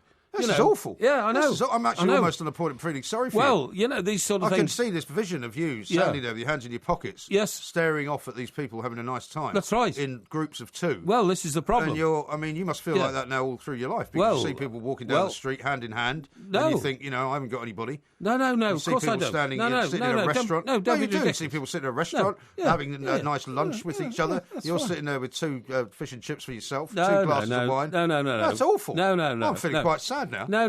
Quite teary. No, don't be silly. It's not like that at all. I mean, no, I love both my sisters, and I wish them great lives. Yeah, of course. But, in fact, I'm great that I'm delighted, and I mean this quite seriously, that my heart went, and I was given 36 hours to live, and all that kind of stuff, because it was a genetic thing that came down from my father. Yeah. I'm glad it hit me and not them. So you got that as well? Yeah, I got that. So your sisters are fine? Yeah, of course they're fine. That's a terrible story. Yeah. No, it's not a terrible story it's at all. Tragic. No, it's not. It's not tragic. It is not tragic. It explains why you have the outlook on life that you do. No. It explains why you're such a loner. It's not. It explains why you have this idea that you have to do everything for yourself. No, I'm not a loner. What I would say is I can understand exactly why some child psychologists that you've been reading would say don't make it a family of five. It's an odd number. The perfect. I mean, because you're one of two, aren't you? There's you and your sister, That's right? Yeah. And your mum and dad. Yeah. So that worked perfectly. So we didn't really have any of those issues of It was always who's going to be in the extra car or It was always things like when you went into a restaurant. Table for 5. Yeah. There's always a table for 4. Yeah. So I always have to lob one on the end. I always ended up on a little stool at the end of the table. You see what I mean? See, this is awful. Yeah, it's terrible. And all sorts of situations like that. And sometimes, for instance, there would be, things like, for instance, you'd get a special offer in a magazine or something, and it'd be for 4. Yeah. And, the 5th guy never got anything. You see what I mean? I know. It was that sort of thing. This is horrible, though. Well, these things happen. No wonder you've been emotionally scarred. No, I don't think not because your parents meant to emotionally scar you. No. But what about at the table at home? Because, most tables, really, are designed for 4 chairs, aren't they? Well, when you're little, it doesn't matter, because you're all crammed around the table. But, of course, as you grow up into teenagers and that kind of stuff, then you had to sit on the spare bit they shoved on the end of the table. You see what I mean? What about in the bedroom scenario? Did the two girls share a room? Yeah, that's right, yeah. So where did you sleep then? The box room. The box room? The box room, yeah. So like sort of like under the stairs, kind of Harry Potter-esque. Well, not under the stairs, but it was the little box room, you know, that you put a single bed in. Yeah. I had a single bed all my life until I was 18. It was terrible. Right. You know, well, I left home. but in those days, everybody Shocking, did. I mean, everybody had a single bed. I mean, nobody had, the idea of people having a double bed and sleeping on their own was absolutely unheard of. Yeah, maybe you're right. Yeah, maybe you're right. But all I remember from my childhood was that we were living in a flat in a very nice part of the world. But it was quite a small flat. My parents had their bed in the living room, basically. Right. And my sister had the bedroom. Yes. And we used to share that with bunk beds. But when she got to a certain age, she kicked me out. Yeah, exactly. And that was when I had to sleep in the kitchen. You slept in the kitchen. I slept in the kitchen. Yeah, see, that's a bit psychologically damaging as well. well. You would think Sleeping so, but actually, kitchen, well, people have said to me one of the reasons that they say I don't care about houses or possessions or anything like that is because I never really had any. Yes. And my father used to wake me up in the morning with a damp sort of cloth. Yes. He used to think that was very funny. What? Throw it in your face? Yeah, it would just rub my face with a sort of damp flannel. Yeah, well, we all know your father's a bit of a crazy old guy, but Well, that's don't be too hard on him. No, it won't be too hard on him. The man who went around bombing Canada and India during the Second World War because he got confused when he did not. When he was flying Lancaster bombers. Shocking thing to say. But no, I won't have it that I was psychologically disturbed. I think you were. No, my parents did the best for us, and the other thing, which was a blinking nuisance, is if there's four of you, like there were in this car that your mother used to drive around Europe. So what it was is your mum would drive, right? Yeah. Your father was in the front passenger seat, and then you and Maury shared the back seat. Well, there was plenty of room. You never give a name away. Well, your sister. So you had plenty of room, right? We did have plenty of room, and we used to, like I told you, we used to build it. It was quite a big back seat. We used to build it up with all the tent equipment and stuff, so it was actually like a big bed in the back, so you could lie down if you wanted. But you see, what happened to me was, because I had two sisters. You have to sit in the middle? Yeah, I had to sit in the middle, because they each wanted a window, and I had to be a gentleman, so I sat in the middle, and in those days, the middle seat was ghastly, because there was a huge hump. It wasn't really a seat, was it? No, it wasn't a seat. There was a huge bump where the gearbox, I remember that. Yeah. Used to come down from the engine at the front to the wheels at the back. So you didn't even have a flat. No, space to didn't put have your a flat seat to and sit it wasn't on. actually a proper seat. Either, No, it wasn't a proper seat. No, it wasn't a proper seat. This is dreadful. And sometimes I had to sort of ride in the boot. And when your younger sister was born, or when it was announced that she was coming, did you feel resentment about that then? Well, you must have done, because you must have been the blue-eyed boy when you were the youngest. No, she's only a year behind me, so I didn't know. But when she came, you must have felt resentment. No, how did I know? She came along when I was 2. Yeah, I know, but I was 1. Yeah, but you would have still had in your head. No, I don't think so. Something was happening. I remember. There's nothing wrong with resentment. I'll tell you what happened once. Once, my mum was bathing my little sister in a tin bath by the fire. Yeah. Okay. Yeah. That's what they did in those days. Did you try and drown her? Believe it or not. No, I didn't try and drown her. My mum told me to go and get the soap. And I went and got the soap, and I brought it back, and I tripped on the mat and fell in the fire. Yeah. What are you laughing at? That wasn't very pleasant. I don't know why. Because I've just got this vision of you going head first into the fire.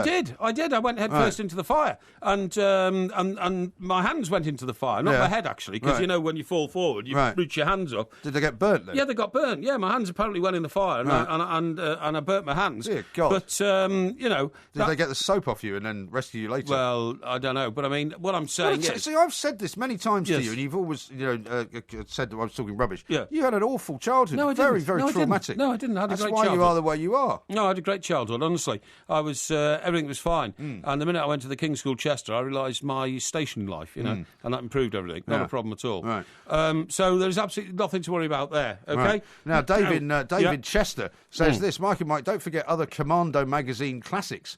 Hand, Hoch and Achtung Engländer. It's worth remembering how German words are used in everyday English, such as Uber, Schadenfreude, which is true. My schoolboy German has really helped me to gain culturally, perhaps more than anything, languages. Makes people realise how languages are incredible tools for communication, which is true. Yeah, then we he says, agree with all that. Aberystwyth is almost as beautiful as Goodison Park. Goodison Park is a monument. It is a cathedral of football. Hope we never have to knock it down, but we need a bigger ground. Yeah. So maybe we'll have to rebuild it. Mark in Aberystwyth says, no wonder Mike Parry doesn't like Aberystwyth. We have a low tolerance for ill-natured buffoons, he says. What? That's terrible. I'll tell you what happened to me in Aberystwyth once. I was there doing a story about some, protesting grandmother who wouldn't pay a rate or something. She was going to go to jail. Like or a poll tax scenario. Yeah, poll tax scenario, that's right, yeah. And I did this great story. I think I might have told you this before. Aberystwyth was a town where soldiers coming back from island. Yes. Went to, Sort of R&R. Yeah, that's right. Bit of recuperation. I think you might have rock and mentioned roll. this before, yeah. And before they went back to their squadrons, their bases, or their battalions, or whatever they were. Right. And a group of ruffians from Aberystwyth set upon a couple of soldiers one night, because they said the soldiers were trying to pick up the local girls and impress them with all their daring-do tales of the war on the streets of Ulster, Right, yeah. And as they attacked these soldiers, the soldiers refused to fight back. And there was this astonishment, the news in the town that soldiers wouldn't fight back, until it was discovered that British soldiers in those days were trained not to retaliate against civilians for fear of sparking civilian disturbance. Right. You see what I mean? Yeah. So they wouldn't fight back. Right. And they just had to take the beating and the battlement and all that kind of stuff. Yeah. That happened in Aberystwyth. And then, of course, you went to Aberystwyth to go to university there, didn't you? I did. Well, I went there for Decided one. I went for one afternoon. And you decided that was enough. Decided that was probably not so quite, you see, you think I'm being unkind about Aberystwyth. Well, it just wasn't for me. I do remember getting there. It was like going down a one-way track from Shrewsbury for about 60 miles. There was only one way to get in and one way to get out. That's right. And you had to wait for the train coming in before you could get one going out. No, I mean by car. There was only one way in and one way out. Right. And it was like a single-track road. It really was. I'm sure it's better these days. Communications and roads weren't great in those days. The University of Aberystwyth actually is quite a noble place for learning. Well, I think it's grown a bit since the days that they didn't want you there. Yeah, well, we'll talk more about that coming up. But coming up, though, we're going to talk about aliens with Paul Hellyer, the former Canadian Defence Minister. He's going to tell us that they are walking among us. This is Talk Sport. We are the two mics. We've got loads to talk about. We've got Porky Vision coming up. We've got some more big stories from the back pages. We've got the Open just about 4 hours away. We've got the second test of the Ashes underway, of course, later on this morning at Lord's as well. You can get in touch with us. Tweet us at the two mics, at Mike Parry and at IROMG. Now, however, we're going to take a little left turn because we're going to talk about aliens. We're going to talk to a very esteemed character by the name of Paul Hellyer, former Canadian Defence Minister from 1963 to 1967. Mr. Hellyer says that in his career as an engineer, a politician, a writer, a commentator, in a very, very long and varied career, he is convinced that aliens have been visiting our planet for years and years and years. And he wants to urge, amongst other things, all the world leaders to actually come out and release some secret files and tell us the truth. Mr. Hellyer, very good morning to you and welcome. Good morning. Thank you so much for joining us. Now, there are some people, I suppose, over the years that you've been doing what you do, who would say, is there any evidence to back up the things that you're saying? And can you tell us about these secret files that presumably you saw while you were part of Canada's government? Well, there's lots of evidence. The problem is that most of it is kept in secret places, so you can't get at it. Right. But there is a trend now. The Defense Intelligence Agency, set up by John Kennedy when he decided he couldn't trust the CIA, has been leaking information in recent years, and it's very authentic. For example, one of the most interesting stories, of course, is the exchange with the planet Serpol, where a number of Americans, 12 to be exact, went to planet Serpol and stayed there for 13 years, and then reported when they got back on what they had learned and the technology they had learned and so on. And this is all being now released in a book by Len Kasten, Kasten, and it's a good read for anybody who really wants to sort of jump into the middle of the whole idea of the extraterrestrials. And but there are other books and there are other people who can attest. Winston Churchill was so concerned 50 years ago that he put a 50-year embargo on information in the United Kingdom. But that 50 years is now past, and it's time that some of the information was being released, and not just sightings, which are humdrum things and which don't really cut any ice after there have been so many tens of thousands of them. That there are more important things that have to be talked about. Mr. Hellyer, one thing I always wonder about when I come across the theory that you're expounding, that there are aliens amongst us, is why don't the aliens make themselves known to us? Some of them do. Well, yes, but I'm saying, in what form are the aliens on planet Earth? Do they have the human form? And why aren't we able to sit down with them and ask them about their origins and where they come from and what they could do for us on Earth? Well, some people have. You have a great ufologist in England, Timothy Good, who has been in the company of aliens 3 times, he tells me. And don't forget that there are many species. I talked to a woman last night who phoned me, and a few years ago she had been out late at night with an Air Force pilot, not an Air Force pilot, an Air Canada pilot, who turned out later to have been an agent for the CIA. And a black car showed up, and there was an alien looking out at the back of it, whose demeanor was very dark, brown, wrinkled face. What, like E.T.? Pardon me? Like E.T., extraterrestrial in the film? Something like that. Yeah. And it scared the daylights out of her.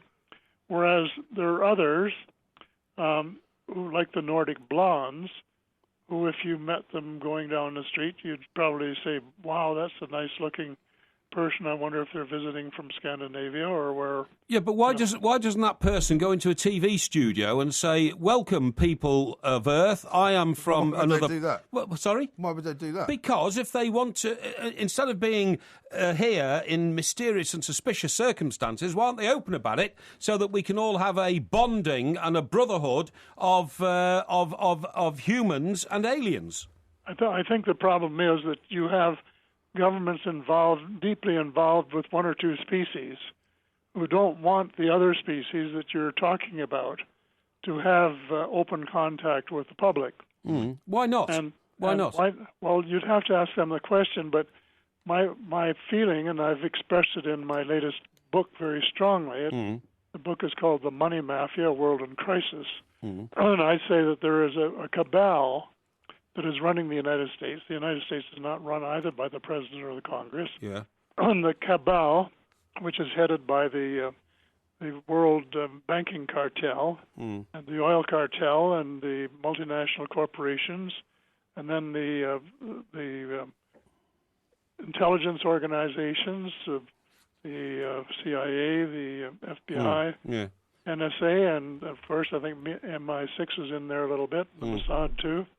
Yeah. And then a big slice of the U.S. military, and they're calling the shots. And they've been working with they've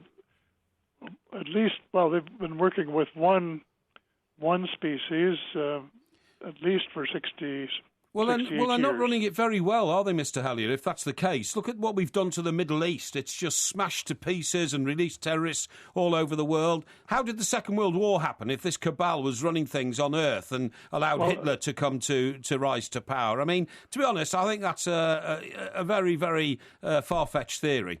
No, I don't think so. You get Len Kasten's latest book about the trip to Serpol, and he will tell you how Hitler was brought to power with the assistance of some extraterrestrials.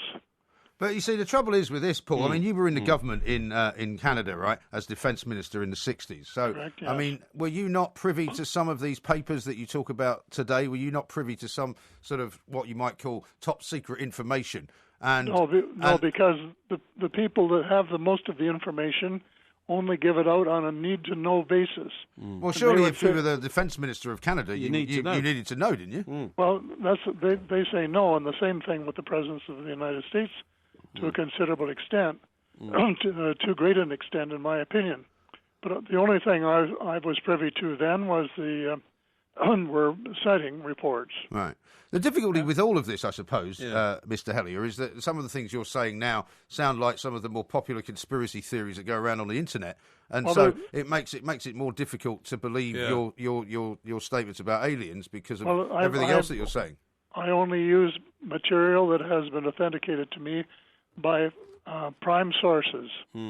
Yeah, well, you say that, but that's what everybody who's a conspiracy theorist... If you look at my books, and I'm very, very careful... Yeah, but everyone who's a conspiracy theorist believes in the theory, of course. Otherwise, you wouldn't say that's what you believe. But there's no real evidence of any of it, is there? No, and I think it's very coincidental, Mr. Hallier, that the only sighting of an alien you've given us in this interview we've been conducting with you now happened to look just like E.T., who was invented by Steven Spielberg, who is a maker of films. Yes, and Steven Spielberg had inside information And when he did the Close Encounters of the Third Kind, that was based on the trip to Serpol. And who leaked the information, I don't know. But when you see that movie, you're looking at Well, Spielberg's never said that, has he? At a real event. Spielberg says he's a storyteller and not a man who's come across, all sorts of weird information. Well, he had to say that because his sources wouldn't allow him. But that's the thing, isn't it, with all of these theories, Mr. Hellier, that you have to, you kind of can say, well, nobody else has said anything because they've been told not to. I mean, the biggest question I suppose I've got for you, because we haven't got a great deal of time, is that if all of these people have been running the world for such a long time, and if aliens have been part of that running of the world for such a long time, and despite what Mike Parry says that, we're all in a terrible mess, it seems to run okay. So is there any reason to worry about it? Is there any reason to change it?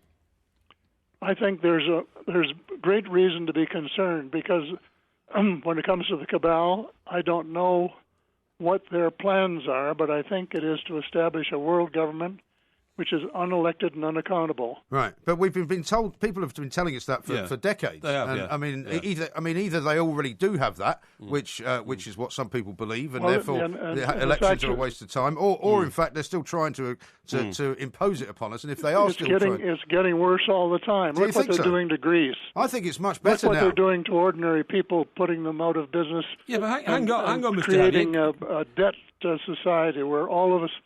But hang on, Greece is Greece because people in Greece don't like paying taxes. There's nothing mysterious about it. Just calm down for a moment. Yeah, calm down. Yeah, that 80 people, 80 families own 50% of all of the wealth of the world. Mm-hmm. Yeah. But that's always been the case. How case. does that happen, and is it good for the world or not? Well, but I mean, it may or may not be. That's but the Rothschilds are good at banking. But it may or may not be. But at the end of the day, if it's been like that for as far back as we remember, but it's getting worse. Well, I don't think it is getting worse, though. Surely, because 1 year ago it was 88 families. Right. Well, yeah, but it's not getting worse. That's what globalization is all about. But you see, the trouble is, Mr. Hellier, you're now sounding like one of these internet nutters, like Alex Jones. Yeah. Well, you have to choose your commentators wisely. Yeah. And that's the reason I recommended books to you by Len Kasten, who are as authentic as anything you can possibly get. No, I don't think it is authentic. You read those books and you'll get the straight goods. Well, hang on, who's authenticated them? Authentic can only mean is proven by fact and not something which really is a bit airy-fairy. If you had any idea how much trouble some of the best ufologists go to authenticate the truth, you would be absolutely amazed. I read a book by Grant Cameron of I'm Alberta amazed recently, and I said to him, Grant, I don't know how you people had the patience to work together as a team over years just to authenticate that 1, 2, or 3 people were actually insiders and knew what was going on. But actually, Mr. Hellier, I'm amazed that a man as intelligent as yourself and a man who's had so much experience in public life can believe all this garbage. You know what I mean? Because it's clearly not true. I'm amazed that a man of your intelligence would not be able to separate garbage from truth. Yeah. And know it when you're hearing it. Well, I'm sorry. Because that's the reason I'm talking to you, and I would not have talked to you if I had thought that you were going to say that anything I've written or anything that I say is garbage, because it is not. Yeah, well, it is the truth, 100% truth, and the governments are not telling the truth, but a few of us are. And that's the reason that all intelligent people have to make up their own minds on whatever's presented in front of them. I think it's garbage. Mr. Hellier, I'm sorry that Mr. Parry called it garbage. Yeah. I don't think it's garbage, but I'm not sure of its veracity. But thank you very much for taking the time to talk to us. Anyway. Good of you. Thank you very much indeed.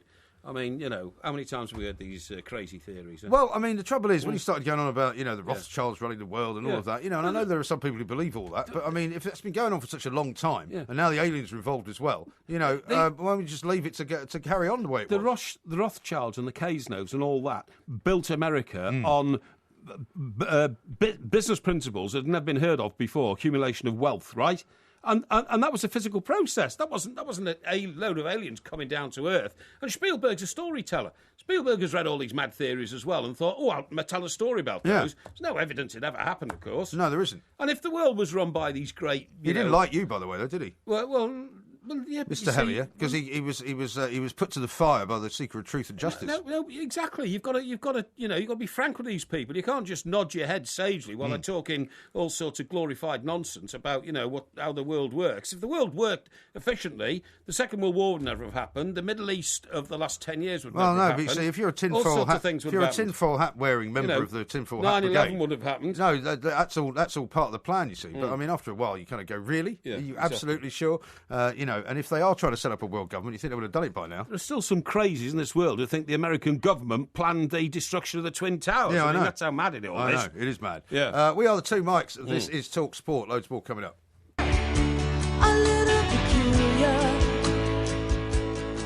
We couldn't find anything from the Nordic Blondes, so that's the four non-blondes. Well, he talks about a group called the Nordic Blondes. I know, yeah, well, Nordic Blondes. We couldn't find anything by them. Funny, because ironically, we were talking about Sweden and Scandinavia earlier, and ABBA, and they're Nordic Blondes. But look, are they? What do you mean, aliens? No, of course not. We'll get on to the aliens in a minute. I've got a few tweets here about the sorry situation of me being the third child tragic and all this familial scenario. Yeah, a guy called Deaf here. Sister's got an easy ride, Porky. Don't worry about it. We roughed it and we loved it. But there was one occasion actually when you said, "Oh, I was a damaged child" and all that. I wasn't really, but I remember one occasion we were all out with my mum somewhere, right? And it was like a summer's afternoon. You know what I mean? My dad was at work and all that kind of stuff, and we went into the country and all that.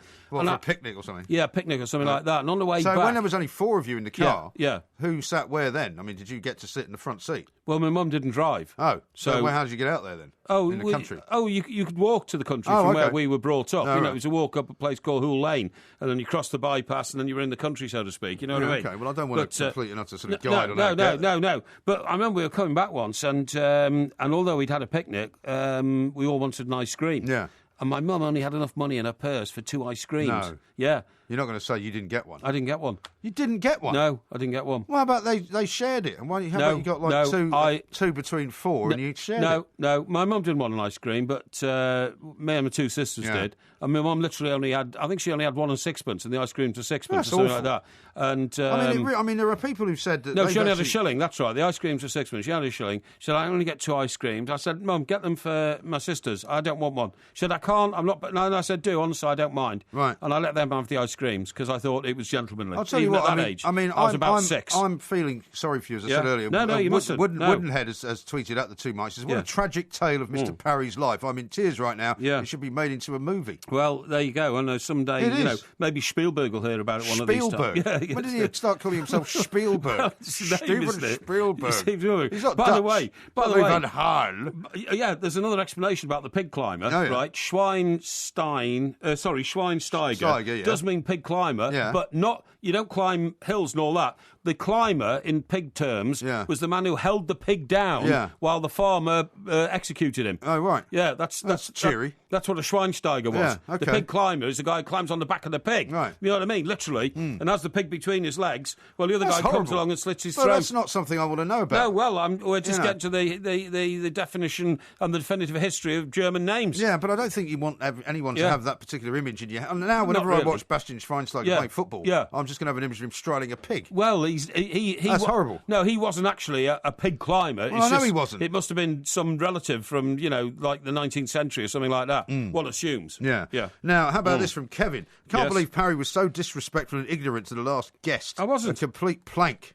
No, I wasn't. Yeah. No, I just said it's garbage. I mean, but most people listening thought it was garbage. I mean, I've got a load here saying the Canadian guy was a nutter. Yeah. So, I mean, that's a basic statement of what most of our listeners were thinking. But you see, very many people are in the camp. I mean, because when I used to do my old show, which used to have a lot of people coming on with conspiracy theories all the time. Yes. Stu Abroad says this, "Wow, you blew that interview with Paul Hellier. Didn't talk about Washington's press conference where generals and pilots went on record." Yeah, but they went on record and said that they'd seen what they thought were UFOs. That's all right. they did. They didn't talk about anything to do with actual aliens. Here's one from JPK, who says, "Garbage and rabid diatribe. Well done. No need for euphemisms from Mike Graham. Sometimes being candid is best." Yeah, absolutely. Yeah. It says here, Mike is this is from Evil Pig, is one of the aliens stopping the others from going on TV. It all makes sense now. does it? Yeah. And another one here, so this is the best one, I think, from William. He says, that guy's another David Icke. Yeah, I think that's right. David Icke, by the way... Well, the thing is, David Icke makes a great deal of money. Oh, of course he does. From hoodwinking people into believing that there's all these big conspiracies going on all around the world. Well, and the biggest conspiracy is you have to pay about 55 quid to go and see him. And for him to tell you he's the son of God. Yeah. Yeah. Yeah. I mean, and that the royal family are actually all lizards. Yeah, yeah. It's quite a way to earn a living, that, isn't it? You know, well... He's got to be one of the most successful ex-goalkeepers of all time. Oh, without a shadow of a doubt. And do you remember the first time he said it? Whose show was he on when he sat there in the purple suit and said, yes, I do believe I'm the son of God? Yeah. Was it Michael Parkinson it was or something like that, or Russell Harty? Russell Harty, I think it was. Yeah, I think Jennifer you're right. says, careful, Porky. Mr. Hellier is likely to be on the phone to his alien friends, prepared to be abducted and probed. Well, that's what... probed? No, I don't mind the abduction. It's the probing bit the probing I don't want. bit, yeah, apparently that's quite unfortunate. Yeah, but, I can believe that he thinks he will do that. What does this mean here from Ian? He says, did I just hear the tinfoil hat had been mentioned? Yes. Ha-ha, bring back Tommy. Yeah. Maureen, well, Rainbow, I used I to refer to people who were conspiracy theorists as members of the tinfoil hat brigade. Yeah, that's right. Because basically they put tinfoil over their head to stop the messages getting through to their brains. Yeah, no, that's absolutely right. Yeah, absolutely. Well, we sorted that one out anyway to everybody's satisfaction. Yeah. And Liz here again says, the alien is Schweinhund Parry. Conspiracy told you he would say garbage. Yeah. Okay, Another one Liz, from Jennifer who says, when that guy spoke of the car with the alien, I thought he was going to mention Uber.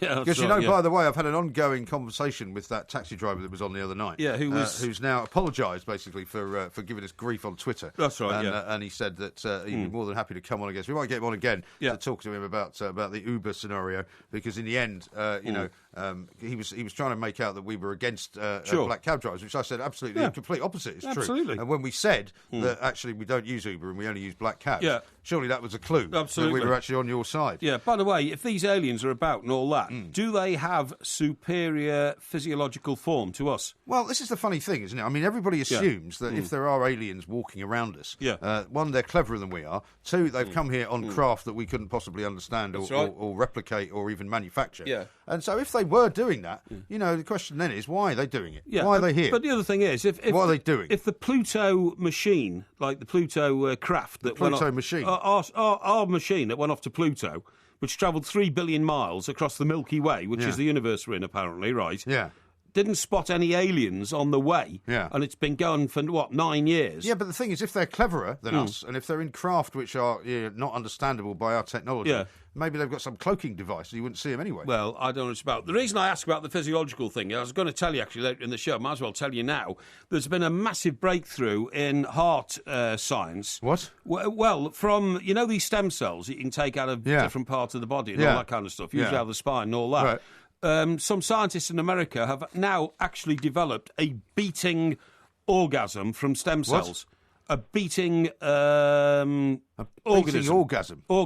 A beating organism. Sorry, I was kind of starting to drift off there. No. But then when you said beating orgasm... No, a beating organism from stem cells. What are you talking about? What I'm saying is... they've actually made something? They've made something that beats. It's a beating heart. No, I mean, I'm not... No, it is. It is. Well, so what? Well, I'm telling you... Why don't you get one then? Because it probably costs about 8 million quid or something like that. OK, well, just sell some of your property. Part of a beating human heart has been grown from stem cells in a laboratory for the first time. The experiments use stem cells genetically reprogrammed, because I'm trying to make this clear to you, from adult skin tissue and could serve as a model for early heart development. It would allow scientists to test how drug affects the hearts of unborn babies, potentially making pregnancy safer, and could eventually lead to self-made human hearts. What are you laughing at? Because of the way you're reading it out and sort of shouting. No. Like some kind of town crier. I want you all to know it's from the University of California, Berkeley. And it's Berkeley. It's a professor of bioengineering. Good. So it's going to happen. Well, I'm glad it's a professor of bioengineering. But I want him to get on with it. I want him to get on with it. Schweinsteiger. I want to get on with it because don't you realise every morning when I get up, I have to look at myself in the mirror and say... You don't have to do that. And put my hand on my heart and say, get me through another day. Really? Get me through another day. Talk to your heart. Well, you have to. Why? Like the Americans put the hand on the heart because it... say, can you see? Pledging allegiance. Well, I put my hand on my heart and ask it, are you going to get me through another day? Yeah. I mean, And what does it answer you with? Well, I have to make my mind up, don't I? It How might I feel help if that you day. didn't keep shoving down loads and loads of battered fish and chips and various other unhealthy things and salt. Well, another thing I was going to tell you about tonight is the good news is I'll be able to do that for quite a few more years because due to campaigning from people like me over the years, we had mass fishing in the North Sea stopped, and the cod stocks stopped? They have now replenished themselves to the point where we can fishing still goes on. We can now get cheap cod for decades to come because of the campaign. What about black cod? That's not very cheap. Well, I've never heard of black cod. You've never heard of black cod? No, I wouldn't eat black cod. I like white cod. White cod? In batter. Do you? Yeah. Well, I mean... chips and mushy peas. Anyway, you're talking absolute cobblers because... the best food North in the world. The North Sea is and they still... serve it at Wetherspoons. Yeah. Yeah. If you're going to be popping into Wetherspoons a little bit later on, perhaps? Well, I might go for dinner in Wetherspoons in Newcastle when we get up there at the weekend. Dinner? Leave you snobs behind. Really? Yeah. Hey, by the way, I've got a story to tell you because there was a piece that came out earlier in the day. We might have to talk about it because we're almost out of time. But Wetherspoons have said that your great idea to raise the minimum wage is actually going to put them out of business and put pubs out of business. Well, that's my friend Tim Martin, who's the boss. Well, you're going to have to go in and eat like 4 fish suppers instead of 2 now to keep them going. If more people went to Wetherspoons, this would be a better country. Well, how would that be then? Well, because people would learn more about the rudimentary... They're like the McDonald's of pubs. the rudimentary elements of life. You put more pubs out of business. That's what you want to do. No, I don't. You are like a parasite on the pub world. I'm a huge business fan. I like business to make the world go round. Yeah, but they're saying that your idea of raising the minimum wage, which you were applauding the Tories for doing, is going to put them out of business. That's the government's fault. They should drop taxes on alcohol said so and now all it's that a bad kind of idea. stuff. Well, it's a bad idea to have too many taxes. It's not a bad idea to pay poor people a living wage so that they can live somewhere near close to like we do. What, in Wetherspoons? Well, if they want to, yeah. Why not? What a really amazing man you are. 2 mics, and we'll be telling you when that's out in around about 6 hours from now. You can get it on iTunes, you can get it on Android as well. And of course, if you're having any trouble, we'll see what we can do to help you out. We've got loads of stories to talk about. We've talked about a few that we haven't really talked about the cricket yet, because I want to get into that because there's all sorts of skullduggery going on, it would seem, in the Australian camp. Yeah, Michael Clark, the captain's been moaning about the fact that he's learning all about the selection of his team from the press. Yes. And how, he seems to be not a very happy bunny, and Shane Watson may not be his decision to drop and all of that. So we'll talk about that in a minute. But we were talking about going up to Newcastle. If you go a little bit further north, of course, up the A1, it takes you into Edinburgh, which was one of my former places of work. Yeah. And there was an interesting story this week about Scottish wine. What? Who apparently, what Scottish wine? Oh, do you know how English wine has become very popular now? Well, it has. In fact, there's a restaurant in London Bridge called Roast in Borough Market, which serves an awful lot of English wine. It's really good. Really? Right? And they do a sparkling wine. They do some. And where do they grow all this wine? A lot of it's down in Sussex and Kent. Yeah. Some of it is. There's a couple of wineries actually not far from me down near Hastings. No, and then there's quite a wine growing places down in Devon as well. But one of the things is that the temperatures and the change of climate supposedly has helped it, and people have said that as the world gets hotter, actually you'll be able to grow wine in Scotland. But apparently, the first kind of wine that the Scots have produced has been branded as undrinkable. Well, that doesn't surprise me, does it? It's been made in a place called Upper Largo on the southern coast of Fife, which is just across the water from Edinburgh, of course. And do you know that place? I do. I know it well. Well, the Forth Bridge goes over into Fife. Right, okay. Where Gordon Brown's house can I just say, without in any way trying to offend our friends try north not of the to border... offend I'm not people trying north to, of the border. Stick to the whiskey. It's the best in the world, obviously. 86% of all the whiskey in the world comes from Scotland, and it's wonderful malts, double malts, singles, doubles, whatever you want to call it. But leave the wine to, in my view, France, Italy, Australia... and New Zealand. What about Argentina? Argentina and Chile, I don't mind a bit of that. Spain. Not very keen on American wine, actually, but there they are. No. Well, unfortunately, the guy who's been doing this... Is there actually a winery up there? They're there is. Putting it into bottles and saying... Does it actually say on the label, made in Scotland? Well, the bloke who's Who would drink that? rather unfortunately named Christopher Trotter. Well, you might have said the same about English wine. I mean, it was a time when English wine was considered to be absolute hogwash, and you wouldn't put it anywhere near a glass. Yes. But Christopher Trotter is a guy who's from Aberdeen, and he set up this place in Upper Largo, and the bottles are called Chateau Largo, and it's been sent out to various tasters around the world, and they've declared it to be... We haven't had a bottle. We haven't, no. We'd love to have a bottle, please. Apparently, it's been described as not smelling fresh, but it's crisp and light. Structurally, it's fine, but it's not yet drinkable. So what are they making it for, then? So they've made wine that you can't drink, basically. Yeah, well, that's... so, I mean, the guy says he thinks that in a couple of years' time it might be better. So we'll keep an eye on it, maybe. Okay. Listen, talking about that, by the way, because I was going to get onto this, I've come across a new study which says there are 4 types of drinkers, and they are the Hemingway. The Hemingway, right? Is that the one that just continues to drink until he falls over? That's basically it. The Nutty Professor, who suddenly gains confidence after 2 glasses. Yeah. The Mary Poppins. Right. Who has just 1 glass a year or something. No, the Mary Poppins goes down very rapidly after a couple of glasses. The the Nutty Professor... I don't think that's what you mean. No, I don't mean that, sorry. I mean, starts deteriorating in their behaviour after a couple of glasses. The Nutty Professor gets more bold in their behaviour. The Hemingway just goes on and on. Yeah, that's probably you. Actually, you go on less when you've had a drink, actually. You go on more when you haven't had a drink. They take their name from Ernest Hemingway, who claimed he could drink any amount of whiskey without getting drunk, so they don't ever look intoxicated or illustrate intoxicating behaviour. And then there's the Hyde, which is the Mr. Hyde. Right. And that's... the Jekyll and Hyde, we know a few of those. Yeah. There's 23% of drinkers could be described as a Mr. Hyde. They show large reductions in conscientiousness and intellect, as well as becoming increasingly disagreeable when drinking. Members of this group reported a tendency of being particularly less responsible, less intellectual, and very much more hostile when under the influence of alcohol. And they're the worst sort of drinker, okay? Yeah, right. So where would you say I fall and where would you say you fall? Because that would be the point of the study, I would say I probably fall into the Nutty Professor group. Do you? They suddenly gain confidence. I wouldn't say that. Named after the film character undergoes a personality transformation. These people are particularly introverted when sober and become much more extroverted when drunk. Yeah, no, I wouldn't say that because actually I would think that you are... I mean, you don't lack confidence and you're not somebody... you're not somebody who... No, but you're not somebody who is a wilting flower. I've got all the attributes of a human being to exude self-confidence for obvious reasons. No, but what I'm saying is you're not what I would describe as somebody who needs a drink to kind of liven themselves up. I mean, you're pretty entertaining at the best of times, sober or otherwise. That's true. I can't deny that. I'll tell you a study I came across today, which I think is a bit more shocking, and it is this. British people drink almost 15,000 pints of beer and over 3,200 bottles of wine. Guess how often?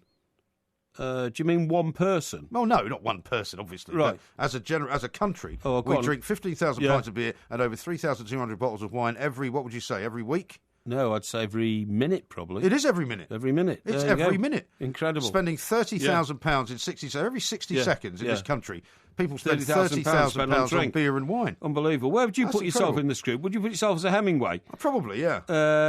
This study comes from... I mean, not in the sense of falling down. No. But he claims you can drink any amount of whiskey without going... I have to say, in fairness, that your attitude and your behaviour doesn't really change no matter how much you have to drink. No. You're reserved... I can get a little bit more boisterous, it's true. You can do. You're reserved at the best of times, really, and although I'm saying this through gritted teeth, quite sensible and quite rational in your behaviour, and it doesn't tend to change when you have a great deal to drink. No. I think the thing is, as you and I have said, and I don't say this with any particular pride or satisfaction. Yeah. Over the course of our working lives, we have been forced to drink an awful lot of alcohol. We have indeed. And I mean, it's always funny when you meet people who haven't done that. Yeah. Because for example, I think it's probably happened to both of us, where I remember telling you that story about the guy Peter Hill, who didn't drink an awful lot. That's right. But when I took him out once to talk to him about the new technology we were introducing at the Express, and at the time I think he was deputy editor of the Star. Yeah. And he got completely and utterly bladdered to the point where he could barely walk back to the office. But then he became a teetotaler. Well, he did, But shortly after that, he literally had to go back to the office and lie down. Really? And for me, it was just a normal lunch. Yeah, just a normal. I went back to work. Well, I went on a facility trip to Spain with Peter Hill. A facility trip. Facility trip. A freebie. Yeah, Thomas Cook took us there for 5 days, right.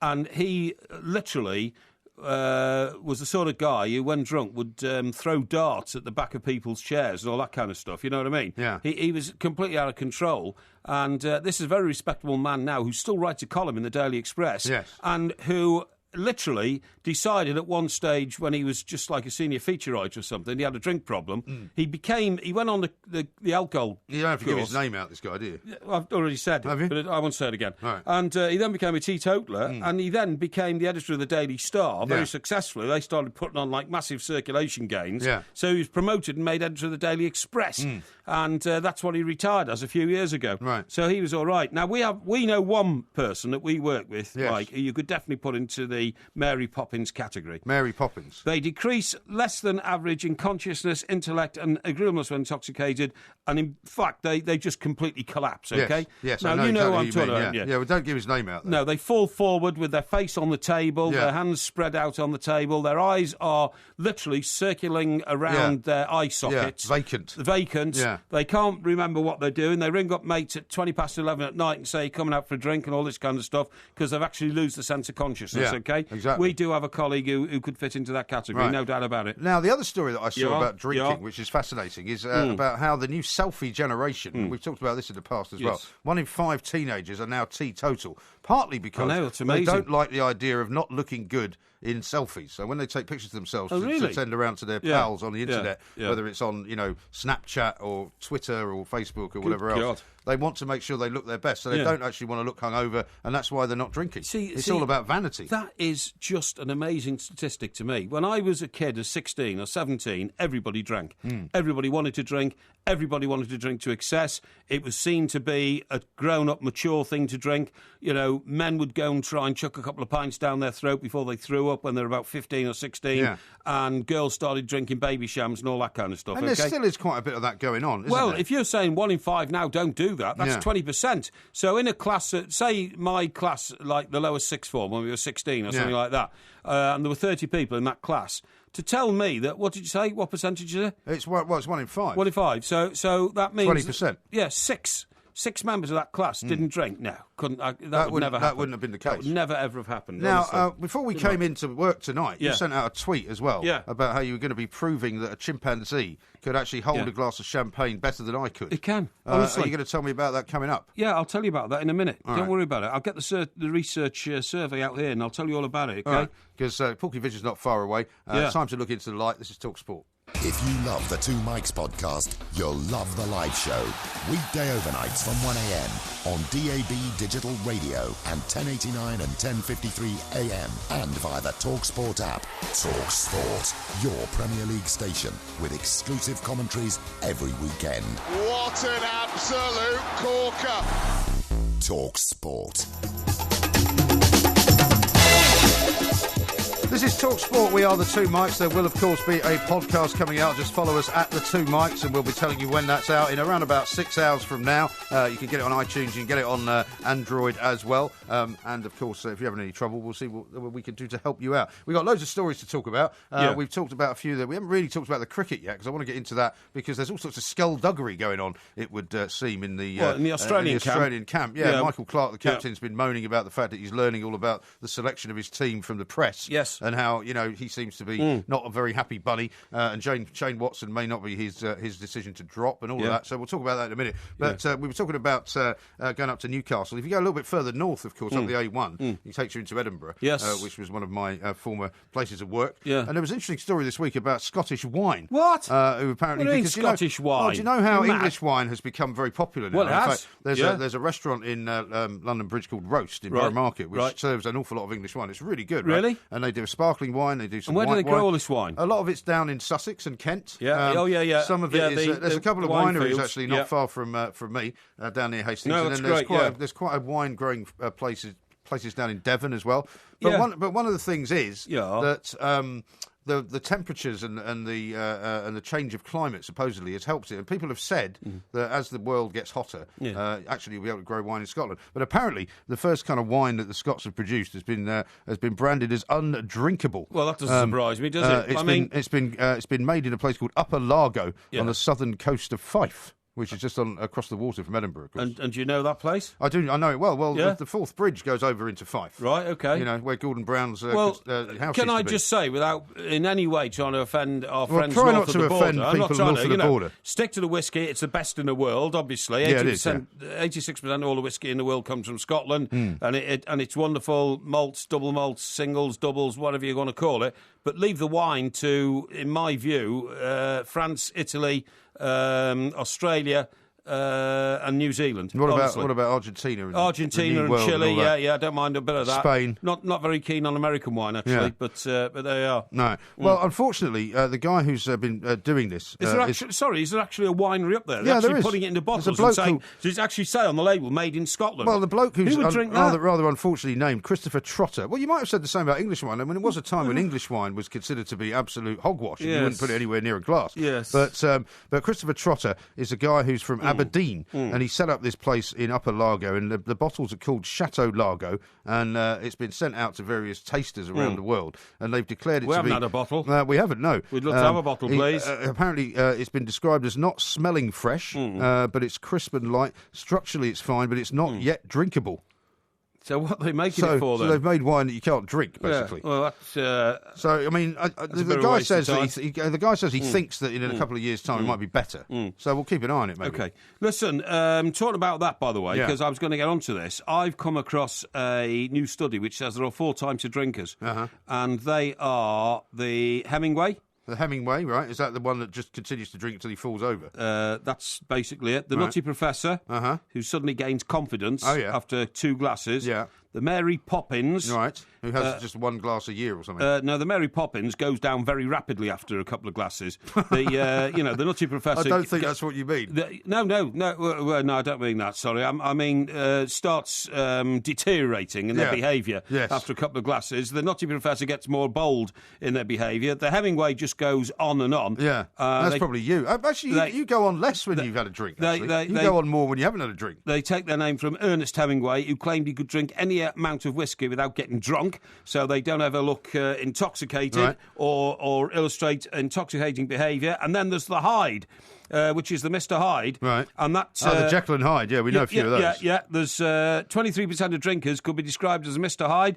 They show large reductions in conscientiousness and intellect, as well as becoming increasingly disagreeable when drinking. Members of this group reported a tendency of being particularly less responsible, less intellectual, and very much more hostile when under the influence of alcohol. And they're the worst sort of drinker, okay? Yeah, right. So where would you say I fall, and where would you say you fall? Because that would be the point of the study, I would say I probably fall into the Nutty Professor group. Do you? They suddenly gain confidence. I wouldn't say that. Named after the film character undergoes a personality transformation. These people are particularly introverted when sober and become much more extroverted when drunk. Yeah, no, I wouldn't say that, because actually I would think that you are... I mean, you don't lack confidence, and you're not somebody... you're not somebody who... No, but you're not somebody who is a wilting flower. I've got all the attributes of a human being to exude self-confidence for obvious reasons. No, but what I'm saying is you're not what I would describe as somebody who needs a drink to kind of liven themselves up. I mean, you're pretty entertaining at the best of times, sober or otherwise. That's true. I can't deny that. I'll tell you a study I came across today, which I think is a bit more shocking, and it is this. British people drink almost 15,000 pints of beer and over 3,200 bottles of wine. Guess how often? Do you mean one person? Well, no, not one person, obviously. Right. But as a country, we drink 15,000 pints of beer and over 3,200 bottles of wine every week? No, I'd say every minute, probably. It is every minute. Every minute. It's every minute. Incredible. Spending £30,000 in 60... So every 60 seconds in this country, people spend £30,000 on beer and wine. Unbelievable. Where would you put yourself in this group? Would you put yourself as a Hemingway? Probably, yeah. This study comes from... I mean, not in the sense of falling down. No. But he claims you can drink any amount of whiskey without getting... I have to say, in fairness, that your attitude and your behaviour doesn't really change no matter how much you have to drink. No. You're reserved... I can get a little bit more boisterous. You can do. You're reserved at the best of times, really. And although I was saying this through gritted teeth, quite quite sensible and quite rational in your very kind of behaviour, you. and it doesn't tend to change when you have a great deal to drink. No. I think the thing is, as you and I have said, and I don't say this with any particular pride or satisfaction. You know, over the course of our working lives, we have been forced to drink an awful lot of alcohol. We have indeed. And I mean, it's always funny when you meet people who haven't done that. Yeah. Because, you know, for example, I think it's probably happened to both of us where, you know, I remember telling you that story about the guy Peter Hill, who didn't drink an awful lot. That's right. But when I took him out once to talk to him about the new technology we were introducing in the Express, and at the time I think he was deputy editor of the Star. Yeah. And he got completely and utterly bladdered to the point where he could barely walk back to the office. But then he became a teetotaler. Well, he did, yeah. Shortly after that, but he literally had to go back to the office and lie down. Really? And for me, it was just a normal lunch. Yeah, just a normal. I went back to work. Well, I went on a facility trip to Spain with Peter Hill. A facility trip. A freebie. Yeah, Thomas Cook took us there for 5 days, right. And he literally was the sort of guy who, when drunk, would throw darts at the back of people's chairs and all that kind of stuff. You know what I mean? Yeah. He was completely out of control. And this is a very respectable man now who still writes a column in the Daily Express. Yes. And who literally decided at one stage, when he was just like a senior feature writer or something, he had a drink problem. He went on the alcohol. You don't have to give his name out, this guy, do you? I've already said it, but I won't say it again. Right. And he then became a teetotaler, and he then became the editor of the Daily Star very successfully. They started putting on like massive circulation gains. Yeah. So he was promoted and made editor of the Daily Express, and that's what he retired as a few years ago. Right. So he was all right. Now we know one person that we work with, Mike, who you could definitely put into the Mary Poppins category. Mary Poppins. They decrease less than average in consciousness, intellect and agreeableness when intoxicated, and in fact they just completely collapse, okay? Yes, now, I know you know exactly what I'm talking about. Yeah, well, don't give his name out, though. No, they fall forward with their face on the table, their hands spread out on the table, their eyes are literally circling around their eye sockets. Vacant. Yeah. They can't remember what they're doing. They ring up mates at 11:20 at night and say, coming out for a drink and all this kind of stuff, because they've actually lose the sense of consciousness, okay? Exactly. We do have a colleague who could fit into that category, no doubt about it. Now, the other story that I saw about drinking, which is fascinating, is about how the new selfie generation, we've talked about this in the past as well, 1 in 5 teenagers are now teetotal, partly because they don't like the idea of not looking good in selfies. So when they take pictures of themselves to send around to their pals on the internet, whether it's on, Snapchat or Twitter or Facebook or whatever else, they want to make sure they look their best. So they don't actually want to look hungover, and that's why they're not drinking. It's all about vanity. That is just an amazing statistic to me. When I was a kid, at 16 or 17, everybody drank. Everybody wanted to drink. Everybody wanted to drink to excess. It was seen to be a grown-up, mature thing to drink. Men would go and try and chuck a couple of pints down their throat before they threw up when they were about 15 or 16. And girls started drinking baby shams and all that kind of stuff. And there still is quite a bit of that going on, isn't there? If you're saying 1 in 5 now don't do that, that's 20%. So in a class, say my class, like the lowest sixth form when we were 16 or something like that, and there were 30 people in that class, to tell me that, what did you say? What percentage is it? It's 1 in 5. 1 in 5. So that means 20%. Six members of that class didn't drink. No, couldn't. That would never happen. That wouldn't have been the case. That would never ever have happened. Now, before we came into work tonight, you sent out a tweet as well about how you were going to be proving that a chimpanzee could actually hold a glass of champagne better than I could. It can. Are you going to tell me about that coming up? Yeah, I'll tell you about that in a minute. Don't worry about it. I'll get the research survey out here and I'll tell you all about it, okay? Because Porky Vision's not far away. It's time to look into the light. This is Talk Sport. This is Talk Sport. We are the two Mikes. There will be a podcast coming out in a little while. And, of course, it's Porky Vision coming up very, very shortly, where Porky's threatening to unveil some amazing discovery that you've made about television. Absolutely. Now, before we do that, though, tell us about this thing you sent out earlier about this chimpanzee, because we've heard in recent shows about how chimpanzees now are much cleverer than we thought. They can build their own little kind of stone ovens. The campaign and to release things. Tommy in New York how's that is going? still on. Well, it's still ongoing. Well, he's still still ongoing. there, though, isn't he? Well, of course he is. But, Rome wasn't built in a day, was it? Yeah. Some people campaign to release people from prison, which goes on for 20 years. Yeah. And that sort of thing, Now, what I'm going to tell you is that this comes from Stony Brook University in New York, which you probably know well, I right? do. It's on Long Island, I think. It is on Long Island, and that's the home of Tommy. That's Tommy's natural habitat at the moment in his concrete cage, which is disgraceful. But what they've discovered is that the hand of a chimpanzee is more dexterous than the hand of a human being. And how have they worked this one out, then? They've worked it out by testing chimpanzees and giving them tests with their fingers and their hands to develop patterns, patterns with bendable wire. Yes. Do you see what I mean? Well, they are one of the few animals, are they not, with the sort of opposable thumb, because their hands are very similar to ours. Yeah, that's right. Now, the notion that the evolution of the human hand was expedited by the use of tools is completely misplaced.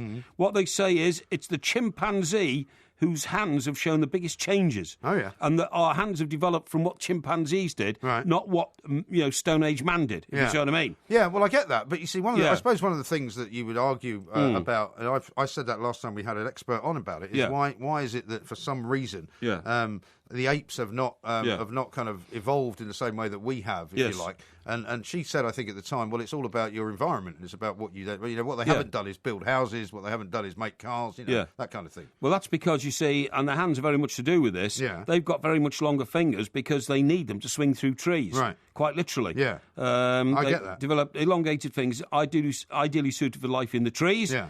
Scientists led by Dr. Sergio Almasilegia. Hey?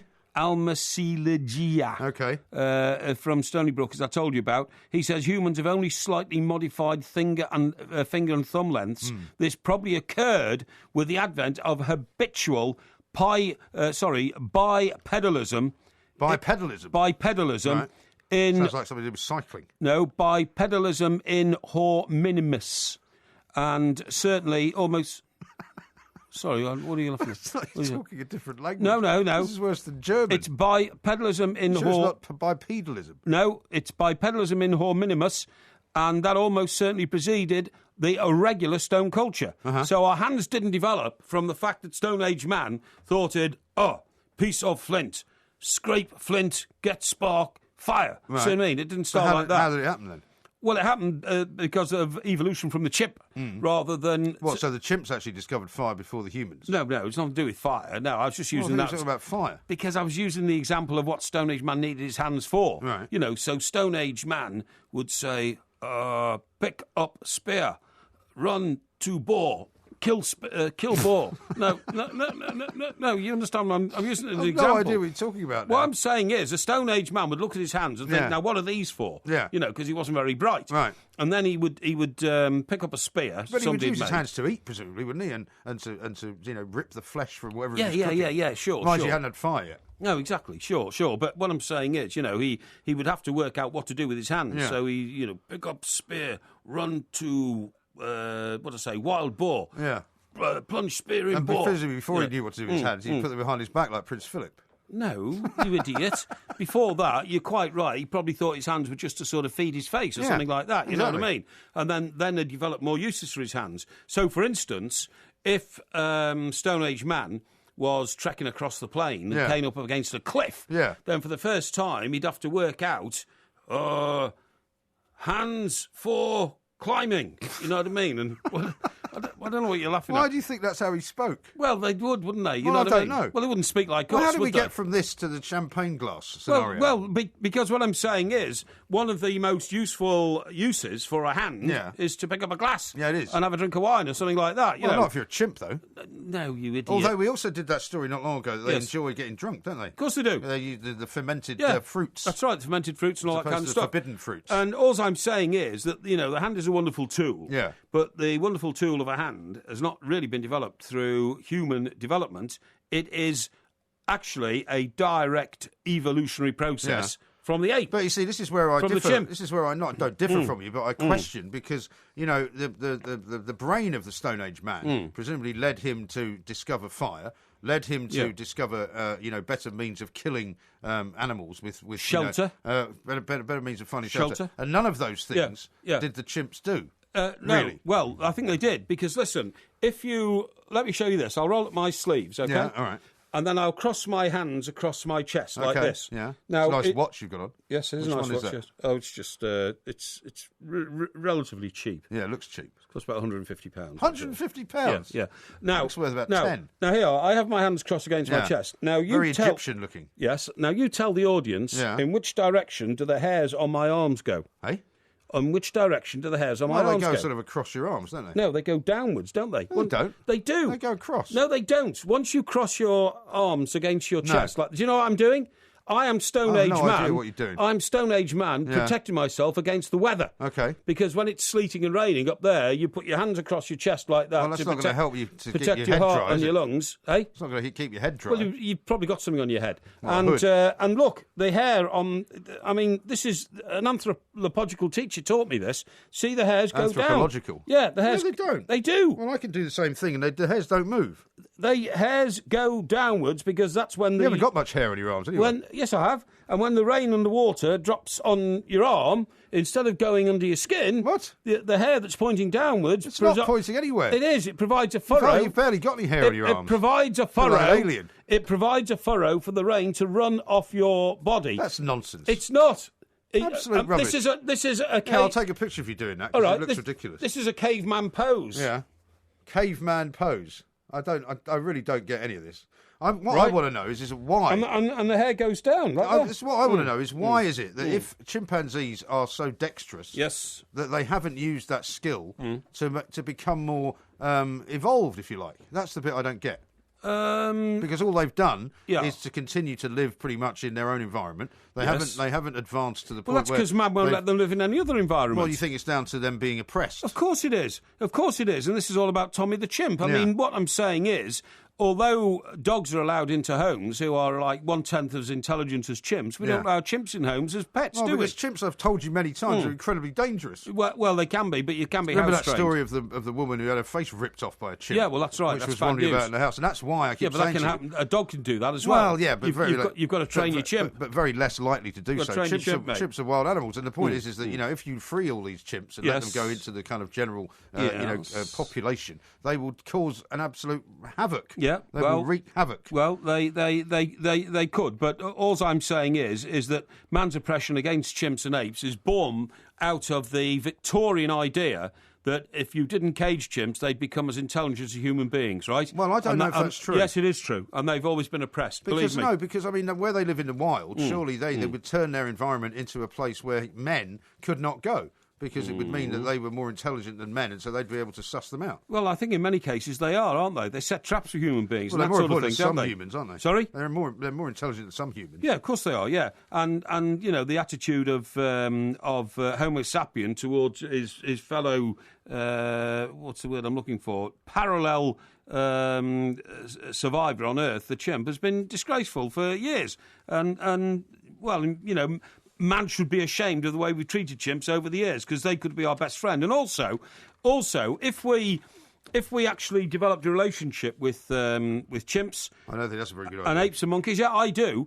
Do you not think that we could harness the intelligence they have to become part of our workforce? Well, and do the so job? you want to enslave them, in other words? No, I don't want to enslave them. No, I do not want to. That's what you just said. No. You've got it all wrong. I do not want to enslave them. Most intelligent animals, and dogs fall into this category as well, like to have a purpose in life, like to wake up in the morning and have something to do. That's why you throw a stick for a dog. That's why you throw a ball and a dog chases after it, because the dog needs something to do. I've told you this story before. Well, when he's finished going down to the blood bank, giving blood and getting his eyes tested. Don't make a joke of it, Mike, because I'm trying to be absolutely straight with you here. I know that. I mean, the point is, most animals who have a level of intelligence need some purpose in life. Dogs who are trained to seek human bodies and all that kind of stuff, they have a sense of achievement when the job they've been trained for. Dogs that are trained to sniff out drugs in luggage and all that kind of stuff. Right. Whenever they find the drugs and all that, they get a great sense of achievement. They get a reward from their carer, their owner, and all that kind of stuff. And that is what we should have done to chimps many, many years ago. Instead of locking chimps up in cages, we should have given chimps jobs like, for instance, chimps could be waiters in restaurants. I'm trying to be serious about this. I'm trying to be serious. Table for 5. The Parry family's back. Just put a stool on the end for the short bloke. I'm telling you, you could train a chimp tomorrow to be a waiter in a restaurant. But that's not what they're for. That's enslavement. It's not enslavement. It's giving them a purpose in life instead of locking them up in cages and letting people go past for £5 a time to gawp at them. Yeah. It's a much, much better I think idea. You've finally lost the plot. plot. I haven't. It's a much better idea. Yeah. Here's one from Keith. He said, for God's sake, please lock Porky up in a dark room. The ambulance is on its way. And Ian says, and the caveman said, hands that do dishes can feel soft as your face with mild green fairy liquid. I honestly don't know why I bother sometimes. I don't know why you give bother people either. the benefit of my expansive thoughts. You know, I try to help them expand their own thoughts. Well, what do I get? Expand time. I get just a barrage of, ludicrous nonsense verging on mockery in reply. Yeah. Well, from a very small minority, I have to say. Yeah. The majority of you out there are very, very good at communicating with me, sometimes secretly, about the way I've improved your lives. Can you stop now? Yes, okay. Thank you very much indeed. Porky Vision coming up next on TalkSport.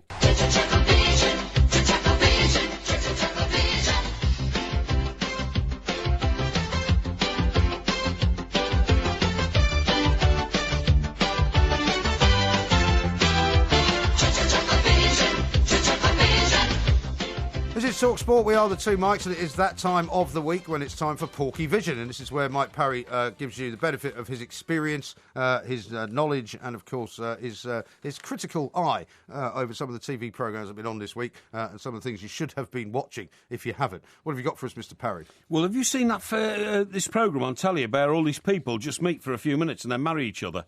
Yes, I think we talked about it the other week, didn't we? Did we? I can't remember. Married at First Sight. Yeah, Married at First Sight. It's ludicrous. It's ridiculous. And it really... It's kind of an advance on sort of that Cilla Black show, isn't it? The dating show. No, nothing like it. Blind Date. That was called Blind Date, but that was quite sweet, really. That's what I'm saying. This is kind of the new version of that. No, but this is ludicrous. These people meet each other within a few minutes. They go and get married. Yeah. Now, this should be banned by the church in this country. Well, the church can't go around banning television shows. Yes, they should. Don't be ridiculous. We're a Christian country. No, the Queen is the head of the church. We are a Christian country. Not the Queen is the head of the Church of England. A minority of people go to church in this country. And marriage is a sanctuary for those who want there is sanctity in marriage. That's what I meant to say. Sanctity. Yeah, that's right. And this ridiculous programme, what it does, and fancy being able to find a vicar who'll actually marry people at short notice who've only just met, when he knows that there can't be any either moral or physical reason for the two to marry. No, but hang on. I mean, you can now get married in almost any venue in the country, right? I mean, people once got married inside Piers Morgan's office up on the 22nd floor of Canary Wharf because you can get a licence now. But the thing that puzzles me is that I thought no matter how sort of liberal the laws have now become, you still have to post bond, as it were, or your bands a week or so before the actual ceremony, don't you? No. So how can they manage to do that then? I don't know, but they just walk in, they meet each other for 5 minutes, and they get married, and then we're supposed to, accept this as being, well, it's not romantic, it's just ridiculous, and I think it should be banned because. But I mean, that is part of the point of the show, isn't it? They want people like you to be outraged by it because outraged. That'll create publicity for it, and you're stuck in the past is the problem. No, it's on Channel 4, which simply is seeking viewers by, having more and more extreme programmes with daft stuff like this, right? Utter garbage and rubbish. And maybe they should get your old mate Jon Snow to host it to give it a bit more gravitas. Well, Jon Snow doesn't give any program gravitas as far as I'm concerned. No. Jon Snow has a massive agenda of his own. It's all about Jon Snow. Told you once, didn't I? I met him in Bermuda. And he just went around boasting about how many herograms he'd been sent by ITV. But you'd never do anything like that, would you? No, I wouldn't know who he's working for. But, I mean, it's a hopeless programme, but it's so morally... you don't recommend it, then? No, don't watch it. It's morally inept and shouldn't be watched because then people think marriage is just something that they can take or leave, okay? Right, okay. Now, that wasn't the main show I want to talk about this week. The main show I want to talk about was called... what's it called? It's called Hive Minds. It's a game show. Hive Minds? Yeah. And as in beehive? That's right, yeah, absolutely. And Hive Minds? What's that about? I don't know. No, I'm about to tell you. I don't know why they called it Hive Minds. Oh, okay. Fiona Bruce is the girl who... who from the Antics Roadshow? Yeah, that's right. She hosts it. It's on BBC 4, right? Yeah. And it's teams of what's called clever people. Yeah. And what they do is it's like University Challenge, right? But it's it's like a cross of University Challenge and that one where Carol Vorderman used to do the words. What was that called? Oh, Countdown. Countdown. Yeah. Except the words are incredibly long and unknown. Okay. What? So it's a word quiz, is it? Yeah, it's a sort of word quiz. And what happens? I'm just trying to work this out. I've written some notes here because I did see a bit of it. Well, I'm looking, funnily enough, at the set, Yes. which looks suspiciously like the set of the Alan Robinson show. Right. Okay. That's it. That's it. Yeah. That's right. Absolutely. And what happens is they're asked like daft questions, right, which they can't answer because they're too. So it's, in other words, it's a highbrow type quiz. It's highbrow. Now the one I didn't mean to talk about that actually. It was hair. That was going to talk to you about. Talk about it. No, because I just thought it was a bit of nonsense. Now, Hair. What, the musical? No, Hair is not a musical. Yeah, it is. No, it's not. It was one of the first musicals to ever have nudity. Yes, I know, but not the one I'm talking about. They did it at the Do you know what Roundhouse this is for about? years. This is an even more ridiculous programme. This is amateur hairdressers having a competition against each other to see how they can do their mate's hair. Well, how is that any more ridiculous than any other programme? Well, because it's so stupid, because they end up... They're not hairdressers and they're just playing around with people's hair. Right. It's like... It would be like... Well, they're hoping to win the prize of Britain's best amateur hairdresser, aren't they? Yeah, sort of, I suppose. But, I mean, what I'm saying is it'd be like you and I being given a couple of spanners and said, go... A couple of spanners? Yeah, and go and take the engine of your Mercedes car to pieces and put it back together again. Yeah. It's people who are completely... I think I had confidence I'd be able to take it apart. No, they're completely and utterly so they're not untrained. and they're not hairdressers at all? No, they're not hairdressers. But surely they must want to be hairdressers. They must have some hairdressing bent. No. Really? They just like messing around with their mate's hair. And well, it's on BBC Three. Maybe one of the good reasons why they're going to shut it down. Yeah, I totally agree. It's all rubbish. Anyway, look, the programme I really want to talk about this week is an historical Tell us about something you programme. liked. An historical programme which has had a great effect on me and the nation, and it's called Good Night Sweetheart. Good Night Sweetheart. It's an old show, isn't it? It's an old show with the guy from it's the guy from Only Fools and Horses. It's an ancient show. Yeah, but they're re-showing it at the moment. Isn't this one where he goes back in time and all that? They're re-showing it at the moment. Into a garage they're re-showing it at the moment on Gold, and it's brilliant because we all want to be time travellers, right? No. Yes, we do. No, we I don't. all want to be time travellers. I don't want to be a time traveller. I want to be a time traveller. Why? Well, because I want to know what happened all those years ago. You know? What, when you were there? I'd like to be there and watch what happened. You see? mean before you were alive? Yes, exactly, yeah. Right. Well, where would you go back to then? Which time would you like to go back to? I'd like to go back to standing on the bridge with Admiral Horatio Lord Nelson. I knew you'd say that. See, I was going to say you'd want to be at the Battle of Trafalgar or something. Yeah. You might get killed. Well, I might get killed, but then you won't be able to come back. You see, my only fear about being a time traveller was you go back in time, but how do you know you can never come forward again back to now? See? Yeah. Now, what happens with old Gary... Now, this is another interesting thing. This programme was seen years ago by... Johnny, what's his name? I don't know. Johnny Morris? Johnny Depp? Johnny Depp, that's the guy, Johnny Depp. And... You said Johnny Rep. Well, didn't he play for Holland? Wasn't that Johnny Rep? He did, yeah. No, Johnny Depp, was watching this years ago as a kid. Yeah. And then when he grew up and became an actor, and they started... Why was he watching this? I don't know. Old BBC show? I don't know. He was watching it, and then when he became an actor, and then he came along with this idea for this series of films about Caribbean pirates, he named himself Jack Sparrow. Did he? But guess who the lead character in Goodnight Sweetheart was? Jack Sparrow? No, Gary Sparrow. Ah. And he got the name Sparrow from this show. Are you sure? Yes, I'm sure, yeah. I've never heard that story. Yeah. No, I can't believe that Johnny Depp grew up in the United States of America watching Goodnight Sweetheart. He did. He watched Goodnight Sweetheart, saw Gary Sparrow, called himself Jack Sparrow. Now, the thing is, the great thing about this show is that he effortlessly moves between... the 1940s, right, the early part of the war, Second World War, and modern day. Well, it's not modern day, because it was like made about 25 years ago, you know what I mean? But it's a great show, because all he does is walk down an alleyway, and he goes through a gate. I vaguely remember watching it when it was first on, and not being particularly impressed with it.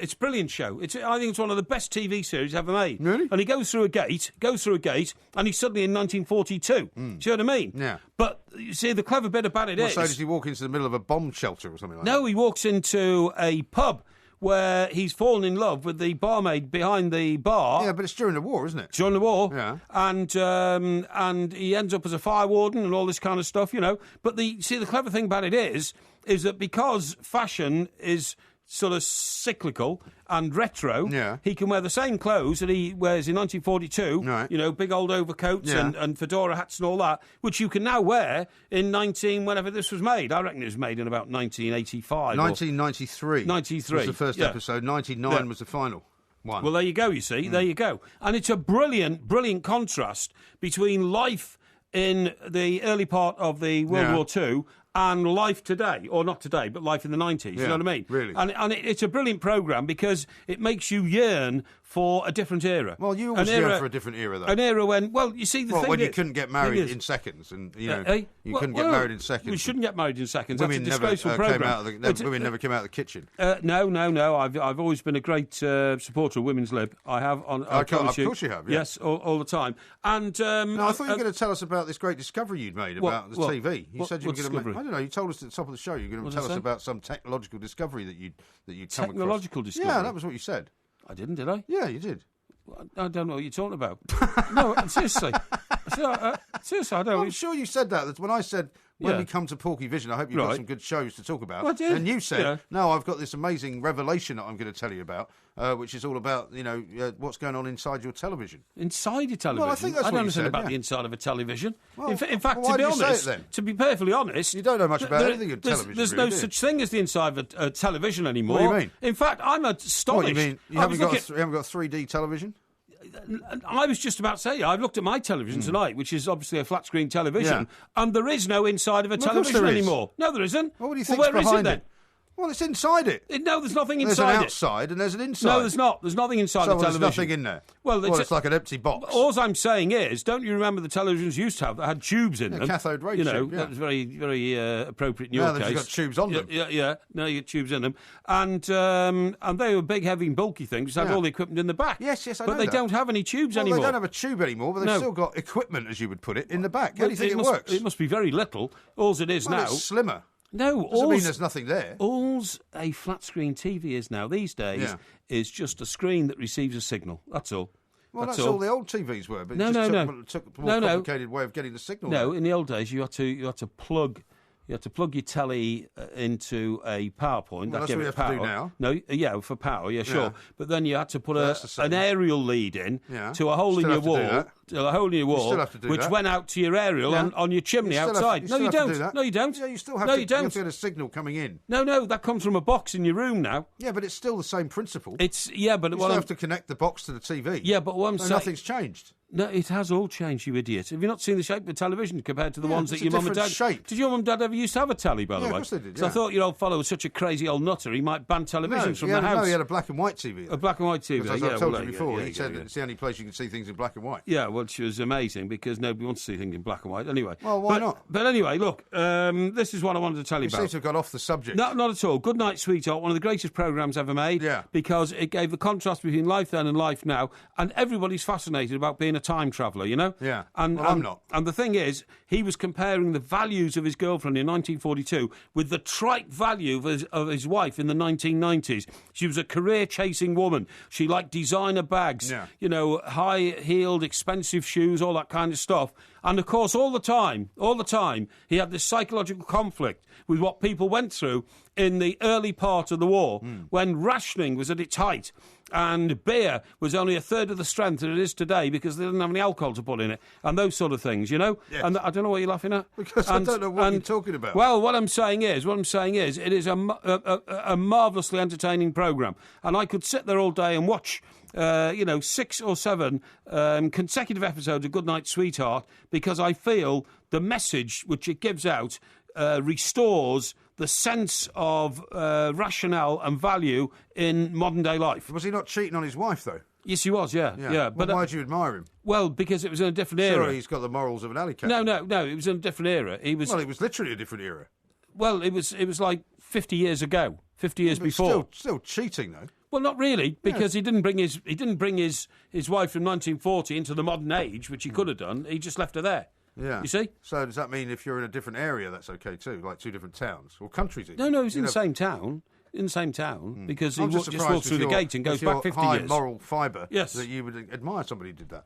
I've seen the time, by the way. Yeah, don't worry about the time. No, I'm worried about the time. It's really late now. Yeah, but I've been talking about a time traveller, so therefore you can ignore it, can't you? Unfortunately, we're not travelling in time. We've only got about 10 minutes left now. Okay. We can't go back to the beginning. All right. This is Talk Sport. That was Porky Vision. Baby, take off your dress. You ever seen The Full Monty? No. You've never seen The Full Monty? No. That's a great film. I have. How can you never have seen The Full Monty? I have no interest whatsoever in seeing men take their clothes off. Seriously. Well, it's not about men taking their clothes off. Well, it is. It's I've seen the it's trailers. not. It's a fantastic film about, the state of Britain at a certain time in its economy, a certain time in its economic history, a bunch of guys getting made redundant from a company and having to do something else to make a living. Yeah. It's all about, interpersonal They relationships. become male strippers, don't they? Well, they do, yeah, but it's not about male strippers. I'm not sure about that. I've got a few tweets to read out to you. Go on. Dale says, how could Johnny Depp watch Goodnight Sweetheart as a kid when he was 30 when the first episode aired? No, that's not right. 1993. That's not right. That's not right. Chase says, no way Johnny Depp was a kid in the 90s. Roy says, good night, sweetheart. They're just copying the old cartoon Mr. Ben. And actually, Simon says that as well. Don't you think it has a vague similarity to Mr. Ben? And I'm not sure about that. What's Mr. Ben? Mr. Ben was a cartoon.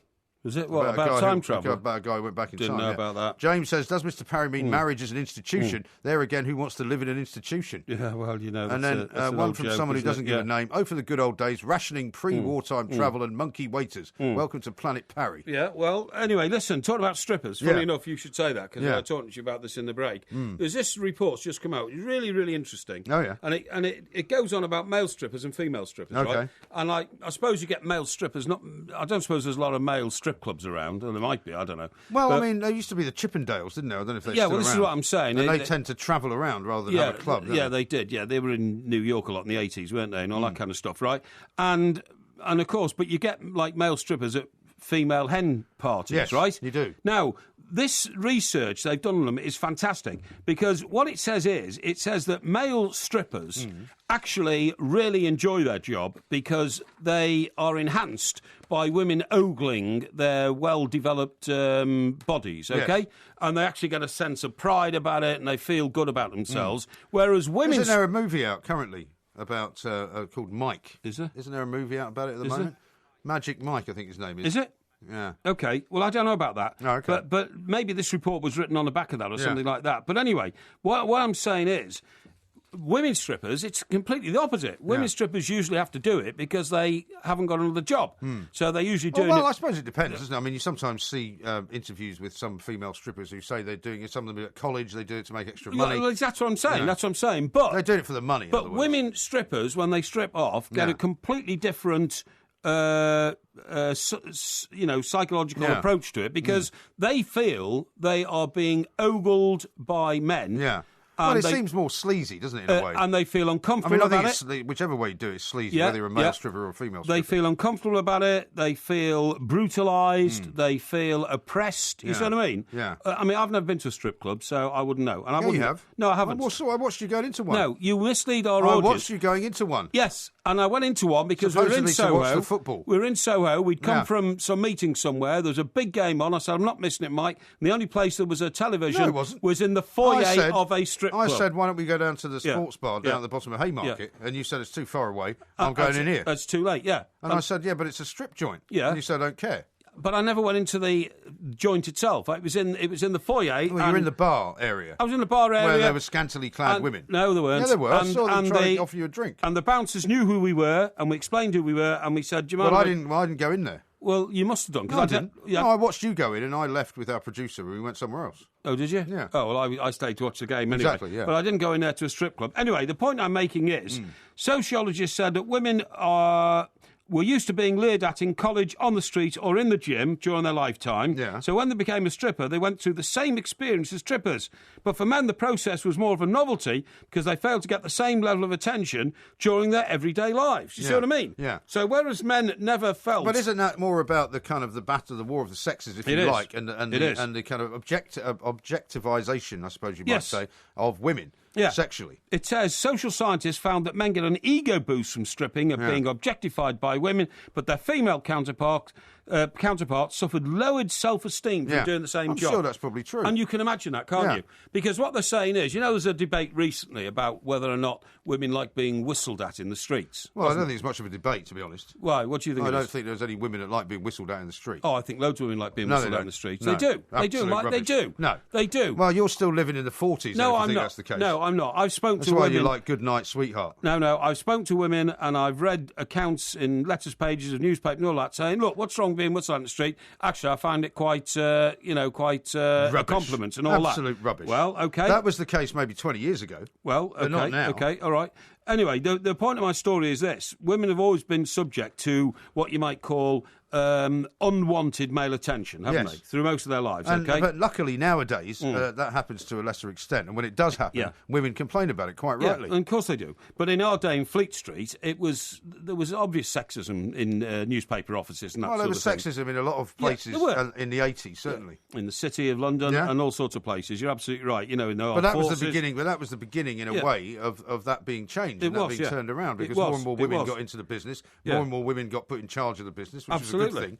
And, you know, I'm very glad that it's now that I've got a daughter who's in her early 20s, she doesn't have to suffer that in the same way that, say, my sister did. Absolutely. And what I'm saying is that because women have always felt that sort of oppression, when they're taking the clothes off in front of a man, because they have to, it's the only way to earn money, they feel self-conscious about it. Whereas men, on the other hand, feel... oh, I'm doing these girls a favour by taking my shirt off and they're looking at my rippling muscles and my torso. They're all going to fancy me and all this kind of stuff, you know what I mean? And it's a very interesting study, that. Yeah. That was done at the University of Colorado in Denver. Yeah. I wonder, though, whether if they were to take it... I mean, because you can take these studies in any direction you want, probably. You can, but if you had... And there might be the odd individual male who might feel objectivised and who might not like it when women are sort of pawing him and you know, pointing at him and leering at him. It might not be that pleasant. I mean, I certainly wouldn't like it. No, to be honest, it says here that men start to enjoy it so much, right, the attention that they get from women when they start taking their clothes off, that sometimes, even when they're not getting paid for it, they'll do it anyway. Really? Because they get such a boost from it, yeah. How bizarre. When it's no longer financially lucrative...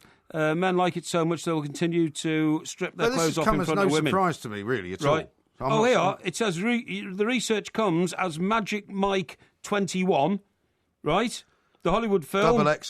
Double XL, that's it. Yeah, I thought it was 21. You know, your Roman numerals are not your strong point. No, they're not. No, Magic Mike, Double XL, Hollywood film that follows the story of a male stripper coming back from retirement, became a box office hit. There you go, I told you that. You see, you're not across the diaspora of the vortex. Well, that must be why this research has been taking place, obviously. Yeah, it must be. It's not particularly stunning, and to be honest, I think you spent way too much time on it, to be honest. What do you mean? Well, I just don't think it's very interesting. You don't think that's interesting? No, I don't. I think that's absolutely fascinating. I don't understand why you're in any way surprised by any of what you've just read out. I think that is absolutely fascinating, mate, and it's something which opened my eyes. And opened my eyes. Well, you didn't think that either of those conclusions was the case? Are you telling me that? Well, maybe I did subconsciously, but to see them written down like that after a study, I thought was absolutely amazing. By the way, do you know that we're talking about roads all night, about London and all that kind of stuff? Somebody, thank God, has invented a pothole-proof road. Really? They're going to build soon. Really? Well, that's going to be great if you happen to live on it, but if you don't live on it, then so what? Yeah.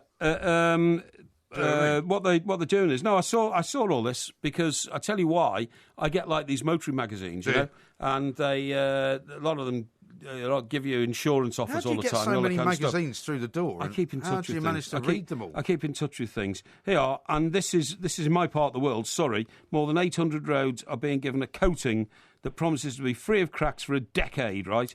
And that goes into the contract to the people who are building them.